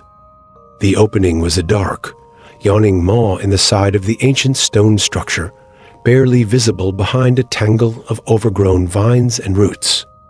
The air that seeped from within was cold and damp, carrying with it the earthy scent of decay. "This has to be it," Omar whispered, his voice barely audible as he peered into the darkness. "Stay close and keep quiet." Alexis nodded, gripping the Glock tightly, his knuckles white with tension. The two of them slipped inside, swallowed by the oppressive darkness of the cave. The only light came from the faint glow of torches they had taken from the ruins, their flickering flames casting eerie shadows on the walls. The cave was a labyrinth of twisting tunnels and narrow passages, the walls lined with strange, ancient symbols that seemed to pulse with a malevolent energy. The further they went, the colder it became, the silence broken only by the distant sound of dripping water and the echo of their own footsteps. Omar's breath hitched in his throat as they rounded a corner and came face to face with a heavy wooden door, partially ajar. He exchanged a tense glance with Alexis, then pushed the door open with a creak. Inside, the air was thick with the stench of damp earth and something else, something metallic and sharp. The room was dimly lit by a single torch mounted on the wall, casting a sickly yellow light over the scene. In the center of the room, David was slumped against the wall, his hands still bound, his face pale and streaked with dirt. He looked up as they entered, a flicker of hope sparking in his eyes. "Omar, Alexis," he croaked, his voice weak but filled with relief. "You found me. We're getting you out of here," Omar said, rushing to his friend's side. He pulled a knife from his pocket and began to cut through the ropes, binding David's wrists. "Can you walk?" David nodded weakly, wincing as he tried to move. "I think so, but we need to hurry. They could come back any second." As the last of the ropes fell away, Omar helped David to his feet, supporting him as he struggled to stand. "We'll take it slow. Just lean on me." Alexis kept watch at the door, his ears straining for any sound that might signal the return of the indigenous people. The tension was unbearable, every second feeling like an eternity as they prepared to make their escape. Back in the forest, Mota was still hidden, his body pressed low to the ground as he watched the indigenous people search the area where he had thrown the rock. He could see their silhouettes moving through the trees, their spears held ready, their movements cautious and deliberate. He knew he couldn't stay hidden forever. He needed to draw them further away, give Omar and Alexis more time to get David out. He picked up another rock, his hand shaking as he aimed, and threw it in another direction, further into the forest. The sound echoed again, and this time, the group of indigenous people seemed to hesitate. Mota's heart pounded in his chest, the fear that they might catch on to his ruse gnawing at his nerves. But then, one by one, they began to move towards the new sound, disappearing into the shadows. Mota waited until they were out of sight, then quickly and quietly made his way back toward the ruins, his mind racing with worry for his friends. He just had to trust that they were okay and that they were getting David out of there. Inside the cave, Omar, Alexis, and David made their way back through the twisting tunnels, moving as quickly and quiet The oppressive silence weighed heavily on them, every sound magnified by the echoing walls. As they neared the exit, Omar paused, holding up a hand to stop the others. He listened carefully, his heart pounding in his chest. The footsteps from earlier had returned, but this time they were heavier, closer. "We need to move now," Omar whispered urgently, his voice barely audible. He tightened his grip on David, urging him forward. The trio made their way to the cave entrance, but as they reached it, they heard something, a low, guttural growl that sent a chill down their spines. Omar froze, his breath catching in his throat as he turned to look back into the darkness. From the shadows, something was watching them. Its eyes glowed faintly in the dim light, and the sound of its breathing filled the air, heavy and menacing. The ground beneath their feet seemed to pulse with a strange, unnatural energy, as if the very earth was alive. "Go," Omar whispered, his voice barely a breath. "We have to go now." They stumbled out of the cave, the terror driving them forward, their hearts pounding in their chests. The darkness of the forest closed in around them, and as they ran, they could hear the sound of something massive moving in the shadows, following them, hunting them. There was no time to think, no time to plan.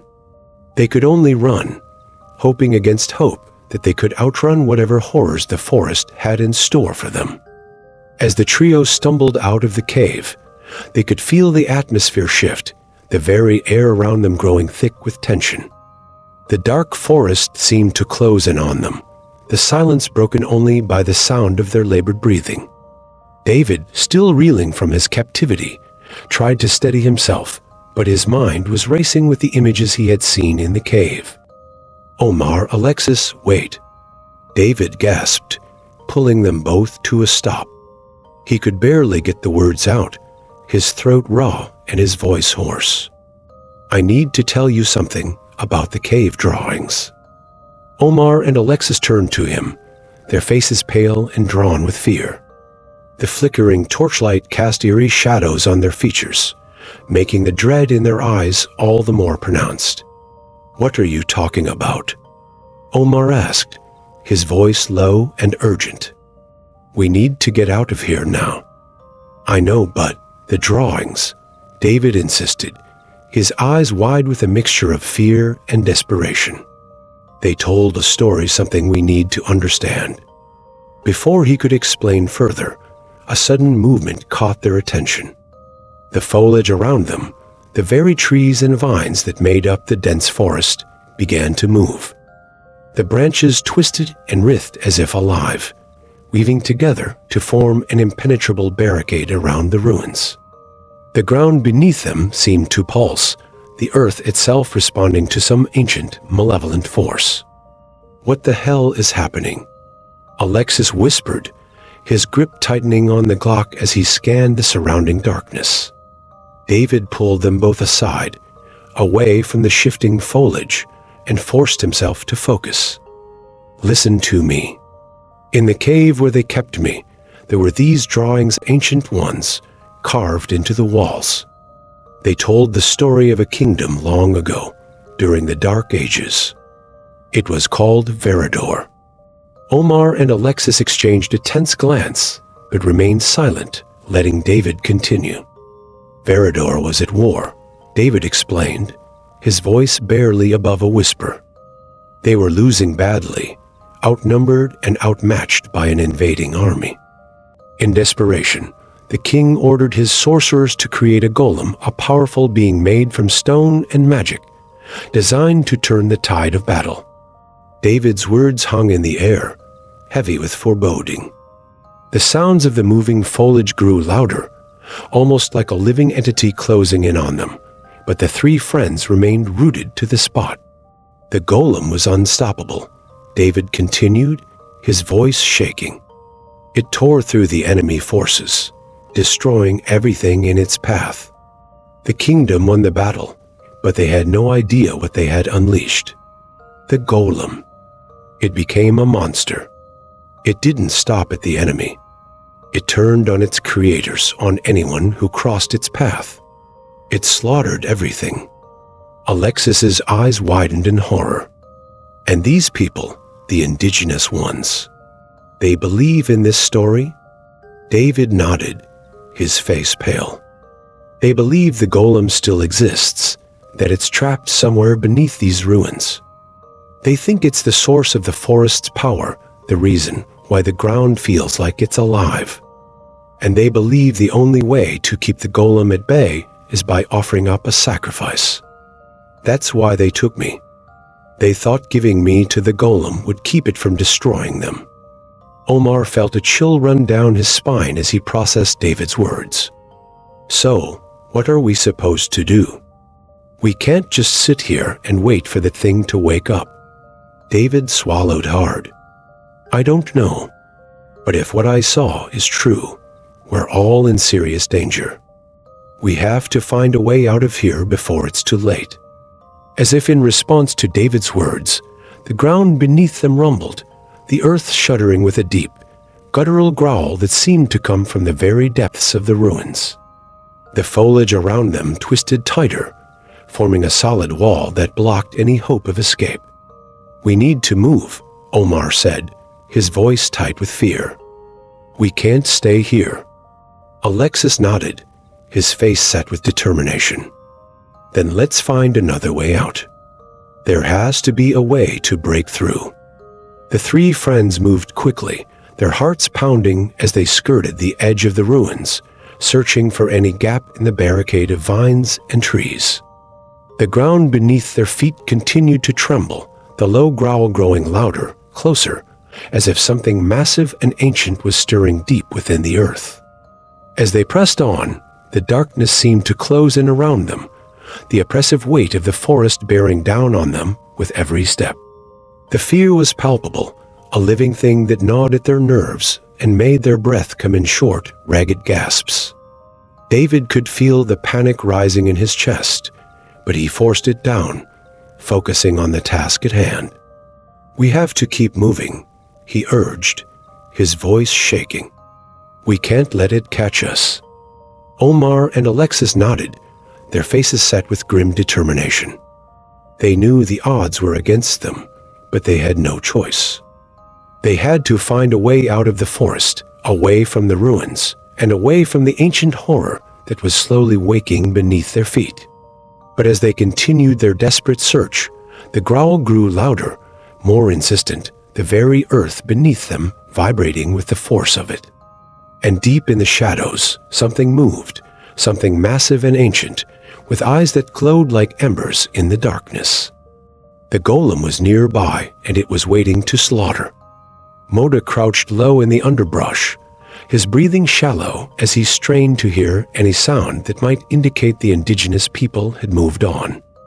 The forest had gone eerily silent, the only noise the faint rustling of leaves in the wind. He gripped the rock in his hand tightly, ready to throw it at a moment's notice, but his muscles were tense, locked in place by the suffocating fear that pressed down on him. Then he heard a deep, resonant thud that made the ground tremble beneath him. It was followed by another and another, each footfall heavier and closer than the last. The air itself seemed to vibrate with the force of each step, the very earth growling in response. Moda's heart pounded in his chest, his mind racing with dread. He remained perfectly still, trying to blend into the shadows as his eyes slowly adjusted to the darkness. He peered through the gaps in the foliage, searching for the source of the noise. At first, he saw nothing, only the shifting shadows cast by the moonlight filtering through the trees. But then, as the footsteps drew nearer, Moda's gaze locked onto a massive silhouette emerging from the deeper darkness. It was huge, towering over the surrounding trees, its form rough and jagged like the stones that made up the ruins. The creature moved with a deliberate, almost mechanical precision, each step causing the ground to shudder. Moda could barely make out its shape, broad shoulders, a hulking frame, and limbs that seemed to blend into the darkness itself. It was as if the night had come alive, a living shadow moving towards the ruins with a purpose. Moda's breath caught in his throat as the monstrous silhouette passed by, its sheer size and presence filling him with an overwhelming sense of dread. He couldn't make out any distinct features, only the terrifying outline of something not quite human, something ancient, and filled with an unearthly power. The scene shifted back to the ruins, where Omar, Alexis, and David huddled together, their voices hushed and filled with urgency. "We need to keep moving," Omar whispered, his eyes darting around the ruins as if expecting the walls themselves to close in on them. "We don't have much time," David added, his voice strained. "But there's something you need to know about the golem." "What about it?" Alexis asked, his hand still gripping the Glock tightly, ready for anything. David hesitated, the weight of what he was about to say almost too much to bear. "The reason the forest is acting like this, the way the foliage moves, the ground breathing, it's all because of the golem. It has the ability to control the environment around it." Omar and Alexis stared at him, the horror of his words sinking in. "You mean it's not just a monster? It's the forest, the earth itself," Omar said, his voice barely above a whisper. David nodded, his expression grim. "Exactly. The golem isn't just some creature made of stone. It's connected to the very land. It can manipulate the earth, the plants, everything around it. That's why the indigenous people believe they have to sacrifice someone to it, because they think it's the only way to appease it, to keep it from destroying everything." Alexis swallowed hard, the implications of David's explanation hitting him like a punch to the gut. "So, what do we do? How do we fight something like that?" "We can't," David said, his voice trembling with fear. "Not directly. But we have to find a way to outsmart it, to escape before it fully wakes up." Omar clenched his fists, the feeling of helplessness gnawing at him. "We need to get out of here, now, before it's too late." The ground beneath them shuddered again, the low growl of the earth growing louder, more menacing. The foliage around the ruins twisted and writhed, forming tighter, more impenetrable barriers as if responding to the golem's awakening. "We have to move," David urged, his voice edged with panic. "If we stay here, we're dead." The trio moved quickly, skirting the edges of the ruins as they searched for a way out. The fear was palpable, a living thing that clung to them, making their every step feel like a march towards doom. And somewhere in the distance, Moda watched as the monstrous silhouette continued its slow, relentless approach towards the ruins. The golem was coming, and with it, the full wrath of the ancient power that had lain dormant for centuries. Moda moved cautiously through the dense underbrush, his steps as silent as he could make them. The ruins loomed ahead, dark and foreboding against the night sky. He could barely make out the forms of Omar, Alexis, and David in the distance, but his focus was on reaching them without alerting any unwanted attention. He took another careful step, but then snapped. The unmistakable sound of a branch cracking underfoot echoed through the stillness. Moda froze, his heart skipping a beat as he slowly turned to see what had made the noise. Behind him, emerging from the shadows like specters, were the indigenous people. Dozens of them, their eyes glinting in the dim light, their bodies covered in mud and leaves for camouflage. They held their spears with an eerie stillness, their expressions unreadable but menacing. Fear gripped Moda's chest like a vice, his breath catching in his throat. He knew he couldn't take them all on, there were too many, and they moved with a predatory grace that sent chills down his spine. Without thinking, driven by pure instinct, Moda spun on his heel and bolted towards the ruins. "Run, hide," he shouted, his voice breaking with panic. "They're coming." His voice echoed through the ancient walls, and Omar, Alexis, and David snapped to attention, their eyes wide with fear and confusion. They had mere seconds to register Mota's frantic warning before the indigenous people poured into the ruins behind him, their numbers overwhelming. "Oh God," Alexis muttered, his voice trembling as he clutched the Glock. But even he knew it was useless now. There were too many, and they were outmatched. Omar grabbed David's arm, his mind racing for a plan, an escape, but there was none. The walls of the ruins closed in on them, the only exits blocked by the advancing horde. "What do we do?" Omar whispered, his voice thick with desperation. David looked around, searching for something, anything that might give them a chance, but all he saw were the grim faces of their pursuers, the sharp points of spears glinting in the low light. "There's nothing," he said, his voice hollow with the realization. "We're trapped." The indigenous people closed in, forming a tight circle around the friends. There was no room to run, no place to hide. The air was thick with the scent of earth and sweat, the tension almost unbearable. Mota, Omar, Alexis, and David exchanged glances, a silent understanding passing between them. There was no escape, no way out of this nightmare. They had come this far together, and now they would face whatever came next together. The leader of the indigenous group stepped forward, his face stern and inscrutable. He raised his spear, the sharp point aimed directly at Omar's chest. The others followed suit, their weapons ready to strike. Omar closed his eyes, bracing himself for the inevitable.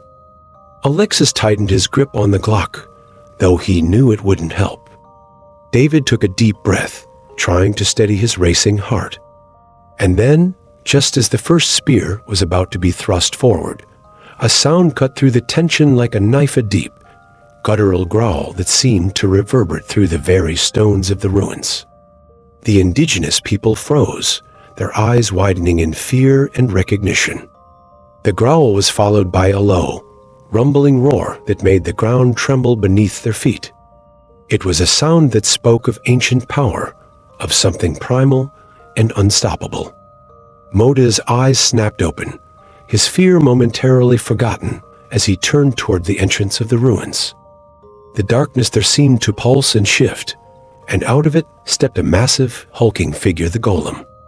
The golem emerged from the darkness, towering over the crumbling ruins at a staggering 9 feet tall. Its form was unmistakably human-like, yet every detail was twisted and distorted into something monstrous. Its body was composed of jagged rocks and stones, each piece fitting together like a crude puzzle, matching the ancient walls of the castle as if it had been born from the very earth itself. The stones were mottled with dark, earthy hues, covered in patches of damp moss that clung to its form like a second skin. Cracks ran across its surface, glowing faintly with a deep, ominous light, as if something terrible was burning within. Its massive frame was bulky, the stones jutting out at odd angles, giving it an uneven and grotesque appearance. Every movement it made was accompanied by the grinding of stone against stone, a sound that sent shivers down the spine. Instead of hands, the golem's arms ended in enormous crab-like pincers, each as sharp and unforgiving as the cliffs that surrounded the ruins. The pincers snapped open and shut with a menacing clack, ready to crush anything or anyone that came too close. Down its back, a massive scorpion-like tail arched menacingly, the end tipped with a sharp, stone-like stinger that glinted in the dim light. The tail moved with a fluid, serpentine grace, coiled and ready to strike at a moment's notice.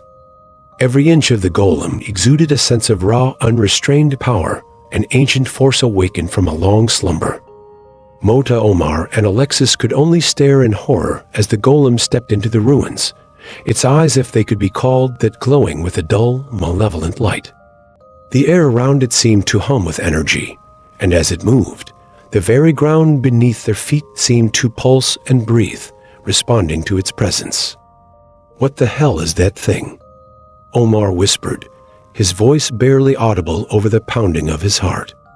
It's the golem," David replied, his voice shaky, filled with a terror he couldn't hide. The one from the legend. The one they said could control the earth itself. Alexis took a step back, his eyes wide with fear as the golem's pincers snapped shut with a resounding crack. We can't fight that," he stammered, the reality of their situation crashing down on him. "There's no way." The golem let out a low, rumbling growl that seemed to shake the very foundations of the ruins. The sound was deep, almost primal, vibrating through their bones and making their hearts race. The scorpion tail lashed out, the stinger glinting as it whipped through the air, striking a stone pillar with such force that it shattered on impact, sending shards of rock flying in all directions. "We need to run," Moda said, his voice trembling with fear as he backed away, his eyes never leaving the monstrous creature. "We need to get out of here now." But the golem took another step forward, its bulk casting a long, terrifying shadow over the trio. The foliage around them began to move again, twisting and turning as if alive, creating a barricade that sealed off any hope of escape. The earth itself seemed to rise and fall in response to the golem's presence, as if it was breathing, pulsing with an ancient and malevolent life force. "It's controlling everything," David whispered, the full horror of their situation sinking in. "The ground, the trees, it's all under its control." The golem let out another roar, this one louder, more furious, as it advanced on them. The air was thick with the smell of damp earth and decay, and the sound of grinding stone filled their ears, drowning out all other thoughts. "We have to move," Omar urged, grabbing David's arm and pulling him back. "Now, before it's too late." But the golem was relentless, its pincers snapping, its tail lashing, and the ground beneath them shifting and cracking with every step it took.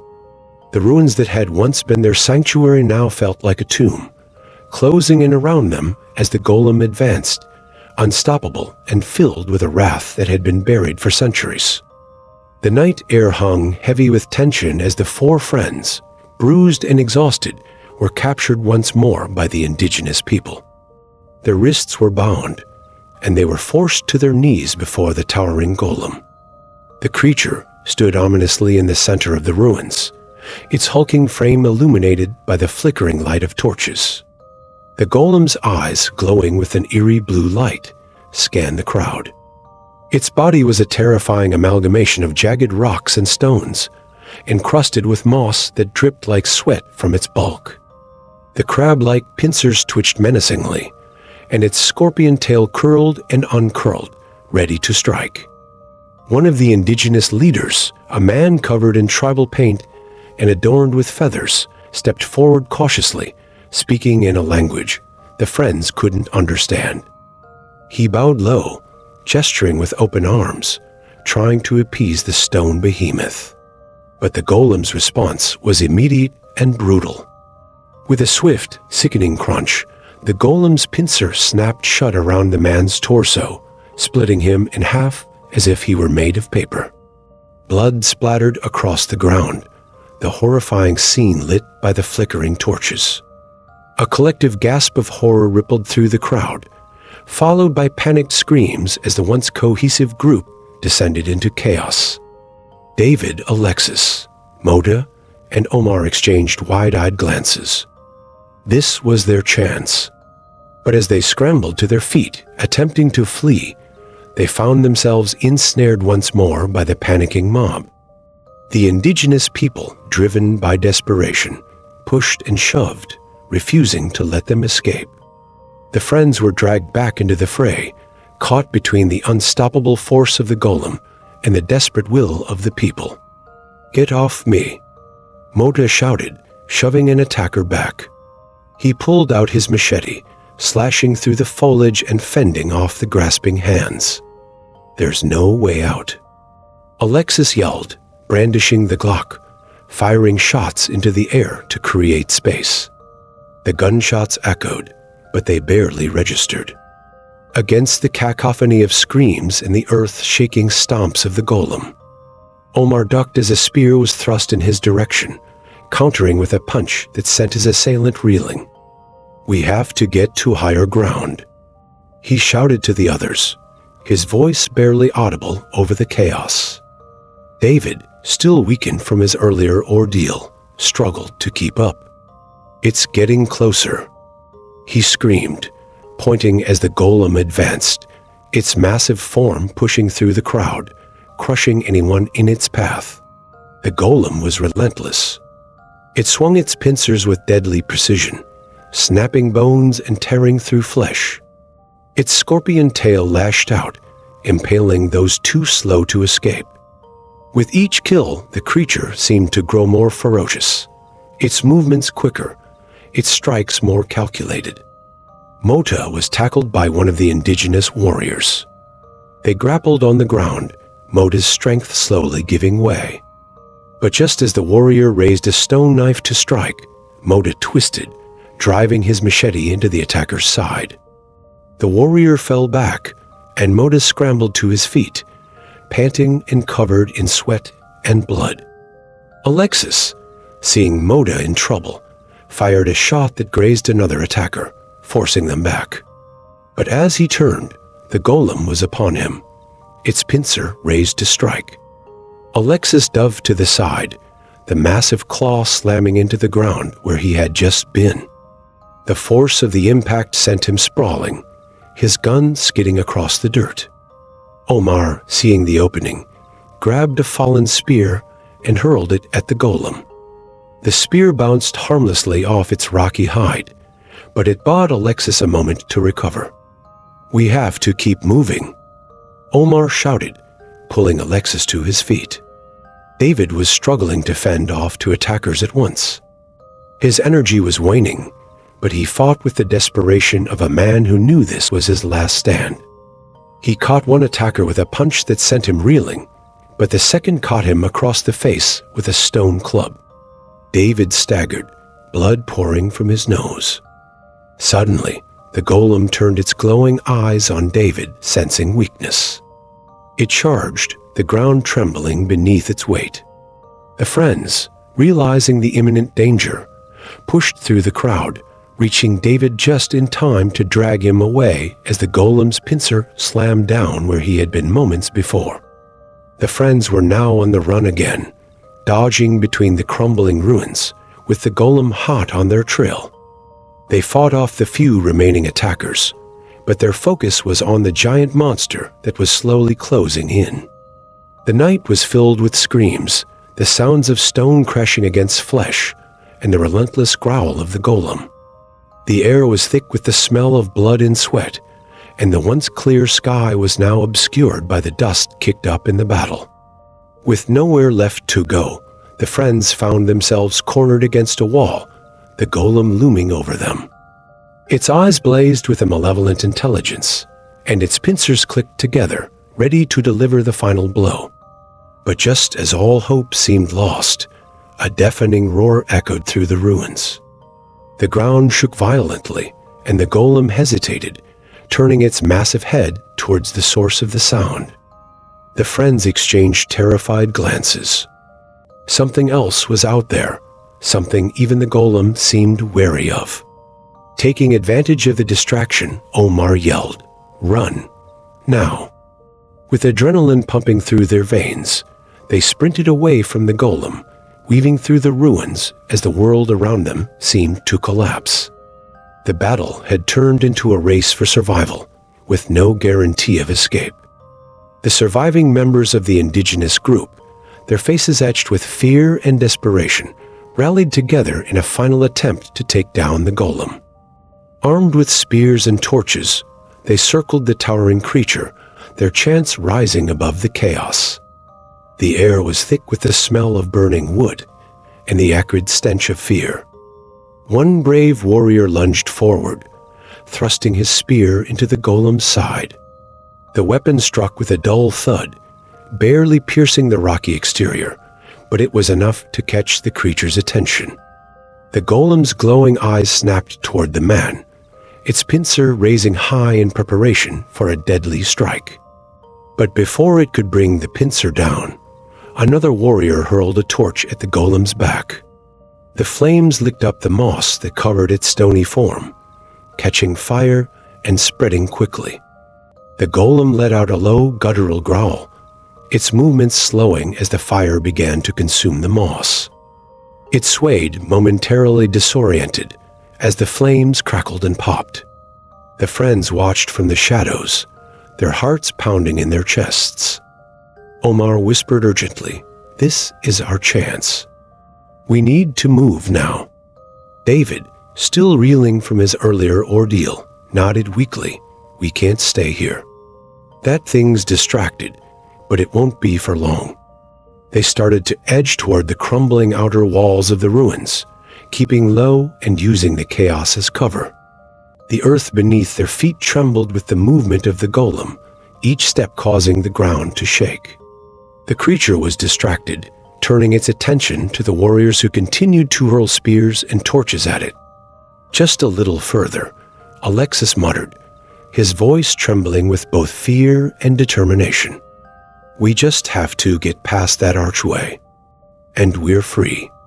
But as they reached the edge of the ruins, a deep rumble reverberated through the ground. It started as a low groan, growing louder and more violent until the entire area was shaking. The earth split beneath their feet, and the walls of the ancient castle began to crack and crumble. "Oh no, not now," Mota yelled, trying to keep his balance as the ground beneath him shifted. The quake intensified, and the castle began to collapse in on itself. Massive stone blocks fell from above, crashing to the ground with thunderous force. Dust and debris filled the air, turning the once clear night into a suffocating haze. "Move, move," Omar shouted, grabbing David by the arm and pulling him away from a falling chunk of stone. The friends sprinted toward what they hoped was safety, dodging the falling debris as the world around them crumbled. Behind them, the golem roared in pain and rage, its body engulfed in flames. The surviving warriors, caught in the midst of the collapsing ruins, screamed as they were crushed under the falling stone or consumed by the raging fire. The ground continued to shake violently, throwing the friends off balance. Alexis stumbled, his hand scraping against the rough stone as he caught himself. "I can't see anything," he cried, panic rising in his voice. David, bloodied and battered, pushed forward. "Keep going. We have to keep moving." The castle was collapsing faster now, the walls caving in as the ground split open in jagged cracks. The air was thick with dust and smoke, making it almost impossible to see or breathe. They reached the archway just as it began to crumble. Omar dove through, rolling across the ground as the stones came crashing down behind him. Alexis and Mota followed, barely making it out before the entire structure collapsed in a deafening roar. But as they emerged from the ruins, the shaking earth threw them to the ground. The quake was stronger now, splitting the earth apart with terrifying force. Trees swayed violently, and the very ground beneath them felt like it was tearing itself apart. The friends huddled together, their bodies battered and bruised, as the world around them continued to fall apart. The roar of the golem grew louder, mixed with the screams of the dying and the deafening noise of the earth tearing itself apart. David looked back at the ruins, his face pale with fear. It's not over yet. And then, as suddenly as it had begun, the quake stopped. The ground settled, leaving behind a shattered, smoking landscape. The ruins of the castle were reduced to nothing more than a heap of rubble, the golem buried somewhere within. The only sound that remained was the crackling of fire and the distant echoes of the disaster. The friends lay on the ground, gasping for breath, their bodies trembling with adrenaline and fear. They had survived, but only just. The horror of what they had witnessed, the raw brutality of the golem, and the destruction of the earthquake were seared into their minds. The golem's roars echoed through the forest, shaking the trees and sending birds into frenzied flight. Its enormous, rocky body crashed through the undergrowth, its scorpion tail whipping violently as it navigated the dense forest. Every time it tried to sprint after the friends, its path was obstructed by fallen branches and thick trunks, forcing it to slow down and maneuver around the obstacles. The ground shook with each of its mighty steps, and the earth trembled under the weight of its relentless pursuit. The friends, breathless and terrified, stumbled through the forest, their eyes darting nervously behind them. In the distance, they could see a plume of smoke rising into the sky from the wreckage of the steam engine, a faint glimmer of hope amidst the chaos. "That's it," Omar shouted, pointing toward the smoke. "We need to get there now. We can't let it catch us," Alexis urged, his voice strained. "We have to split up. It'll be harder for the golem to track us if we're not all in one place." Without hesitation, the group divided, each heading in a different direction through the forest. The golem, momentarily disoriented by the scattering of its prey, roared in frustration. It began to thrash through the trees, its massive pincers snapping in rage as it tried to decide which way to go. Omar and Alexis sprinted through the forest, their hearts pounding in their chests. They navigated around fallen logs and ducked under low-hanging branches, the crackling of the fire and the growls of the golem urging them forward. "We're almost there," Omar panted, glancing at Alexis. "Keep pushing." Alexis, equally exhausted but determined, nodded. "I see the wreckage up ahead. We need to get to the coal before the golem finds us." As they emerged from the trees, the wreckage of the steam engine loomed before them, smoke billowing into the night sky. The sight was both a relief and a source of anxiety. The remains of the engine were scattered across the ground, and the coal was buried among the twisted metal. "Help me dig it out," Omar shouted, grabbing a piece of debris and tossing it aside. "We need to get this fire started as quickly as possible." Alexis joined him, his hands digging through the rubble. The golem's roars grew louder, the distant crashes of its approach making their hearts race faster. "We've got to hurry," Alexis said, his voice shaking with both fear and urgency. "It's closing in on us." Omar's hands worked frantically, his eyes scanning the area for any sign of the golem. "We're almost there. Just a little more." Omar and Alexis sprinted through the forest, their hearts pounding in their chests. They navigated around fallen logs and ducked under low-hanging branches, the crackling of the fire and the growls of the golem urging them forward. "We're almost there," Omar panted, glancing at Alexis. "Keep pushing." Alexis, equally exhausted but determined, nodded. "I see the wreckage up ahead. We need to get to the coal before the golem finds us." As they emerged from the trees, the wreckage of the steam engine loomed before them, smoke billowing into the night sky. The sight was both a relief and a source of anxiety. The remains of the engine were scattered across the ground, and the coal was buried among the twisted metal. "Help me dig it out," Omar shouted, grabbing a piece of debris and tossing it aside. "We need to get this fire started as quickly as possible." Alexis joined him, his hands digging through the rubble.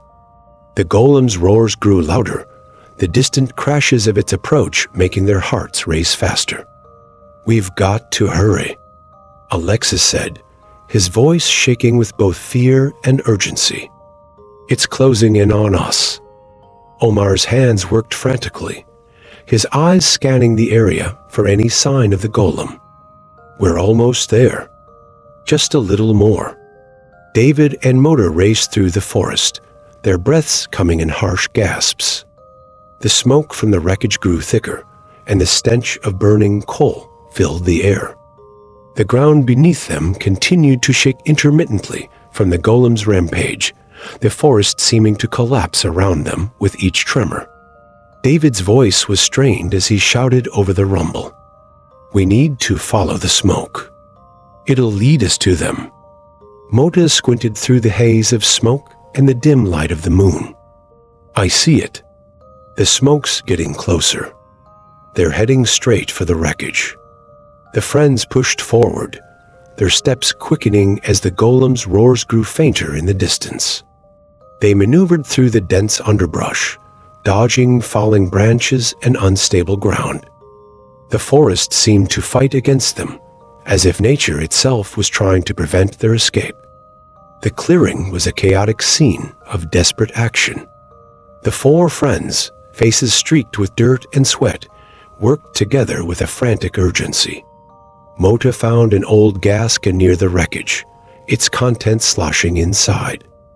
He yanked it open and began pouring the gasoline in a wide, haphazard line around the pile of coal and the wreckage. The smell of gasoline mingled with the acrid stench of smoke, making their breaths come in ragged gasps. David, Alexis, and Omar hurried to assist. Alexis, gripping his Glock tightly, kept a wary eye on the encroaching shadows of the forest, his heart pounding with every rustle of leaves. David and Omar were hastily stacking debris and coal, creating a makeshift barricade that would serve as both a trap and a final line of defense. Without warning, the forest erupted with a guttural roar. The golem, its rocky body scorched and still steaming from the fire's earlier impact, emerged from the dark woods. Its eyes glowed with a fiery rage, and its massive pincers snapped angrily as it lumbered toward the friends. "Get ready," David shouted, his voice barely audible over the golem's roar. The golem's colossal form moved with an unnatural speed, each step shaking the ground beneath them. It zeroed in on David, its shadow stretching across the clearing like a monstrous shroud. David's eyes widened with fear, and he sprinted toward the coal pile, hoping to lure the golem into their trap. Alexis, seeing the golem's focus shift to David, made a split-second decision. He raised his Glock and shouted, "Hey, over here, you big rock bastard." The golem's head snapped toward Alexis, its burning eyes locking onto him. The massive creature let out a bone-chilling roar and started moving toward Alexis with renewed fury. "Now, Alexis, now!" Omar yelled, his voice cracking with tension. Alexis took a deep breath, his hands trembling as he aimed his Glock at the gasoline-soaked line. He fired, the gunshots echoing through the clearing like thunderclaps. Flames erupted from the gasoline, spreading rapidly along the line and reaching the pile of coal. The fire roared to life with a fierce intensity, casting an eerie glow over the clearing. The golem, its attention diverted by the sudden blaze, turned its rage toward the fire. As the flames licked at its moss-covered body, the golem's roars became deafening, a mix of fury and pain. The moss on its body began to burn, the flames consuming it and causing the golem to writhe in agony. David, panting heavily, took the opportunity to grab his friends. "We need to get out of here. It's not going to stay down for long." The golem's massive form staggered back, its rocky body cracked and blackened by the intense heat. It shrieked in pain, the sound echoing through the night as it flailed its pincers and scorpion tail wildly. The fire spread across its body, turning the golem into a living inferno.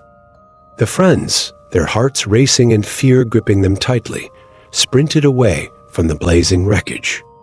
The forest was filled with the horrifying sound of the golem's roars and the crackling of the fire. As they ran, they glanced back, watching as the golem, now a burning silhouette against the backdrop of the forest, began to retreat into the darkness. "Run, don't stop," Alexis yelled, his voice strained with both fear and relief. The friends dashed through the train tracks. The friends stumbled onto the railway tracks, their exhaustion palpable. The fog that had once shrouded the forest in a nightmarish haze had lifted, revealing a moonlit sky that cast a silver glow over the landscape. The tracks stretched out before them, but now they diverged into two paths, each leading into the darkness. Omar, panting heavily, squinted at the tracks, his mind racing. We need to choose quickly. The golem's roars are fading, but we can't risk it coming back. David, his face smeared with soot, glanced nervously over his shoulder. I agree. Let's pick one and stick to it. Alexis, wiping sweat and grime from his forehead, joined in the discussion. Last time we took the left path, things went wrong. Omar's right. Let's go right. Omar nodded, his eyes darting between the two tracks. The right path it is. We need to get out of here before the thing finds us again. As they started down the right track, the distant roars of the golem became a haunting echo, growing fainter with each step they took. The eerie sounds of the forest receded, replaced by the rhythmic clacking of their footsteps on the metal rails. David, looking ahead, saw a sign partially obscured by the undergrowth. He pushed through the dense foliage and cleared the sign. It read, 40 miles to Silver Pine. A wave of relief washed over the group. The name Silver Pine was a beacon of hope, a promise of safety and escape from the horrors they had faced. For the first time in what felt like an eternity, they allowed themselves a moment of happiness. This is it, David said, his voice cracking with emotion. We're going to make it home. Alexis adding, yeah, we just need to travel like 4 miles on foot. The sun, now rising on the horizon, painted the sky in hues of orange and pink, offering a new day brimming with hope and renewal. David, his face streaked with exhaustion and grime, glanced up at the awakening sky. Look at that. A new day. It's beautiful. Alexis, walking beside him, nodded. We made it through the night. We're going home. Moda, still visibly shaken but relieved, let out a sigh of contentment. I can't believe it. We survived. Omar, his gaze set on the distant town, added, We've got a lot to process, but we're safe. That's what matters. The friends continued their journey, their steps lighter as they approached the edge of Silver Pine. The town, now bathed in the warm glow of the morning sun, seemed a stark contrast to the horrors they had faced. The quiet streets and friendly faces were a comforting reminder that they were finally out of the woods. A few hours later, the once chaotic area was now eerily quiet, with the only sounds being the distant chirping of birds and the rustling of leaves in the gentle breeze. The search team, clad in uniforms and equipped with cameras and recording devices, moved methodically through the wreckage. They documented the twisted metal, the scattered debris, and the remnants of the horrifying events that had unfolded.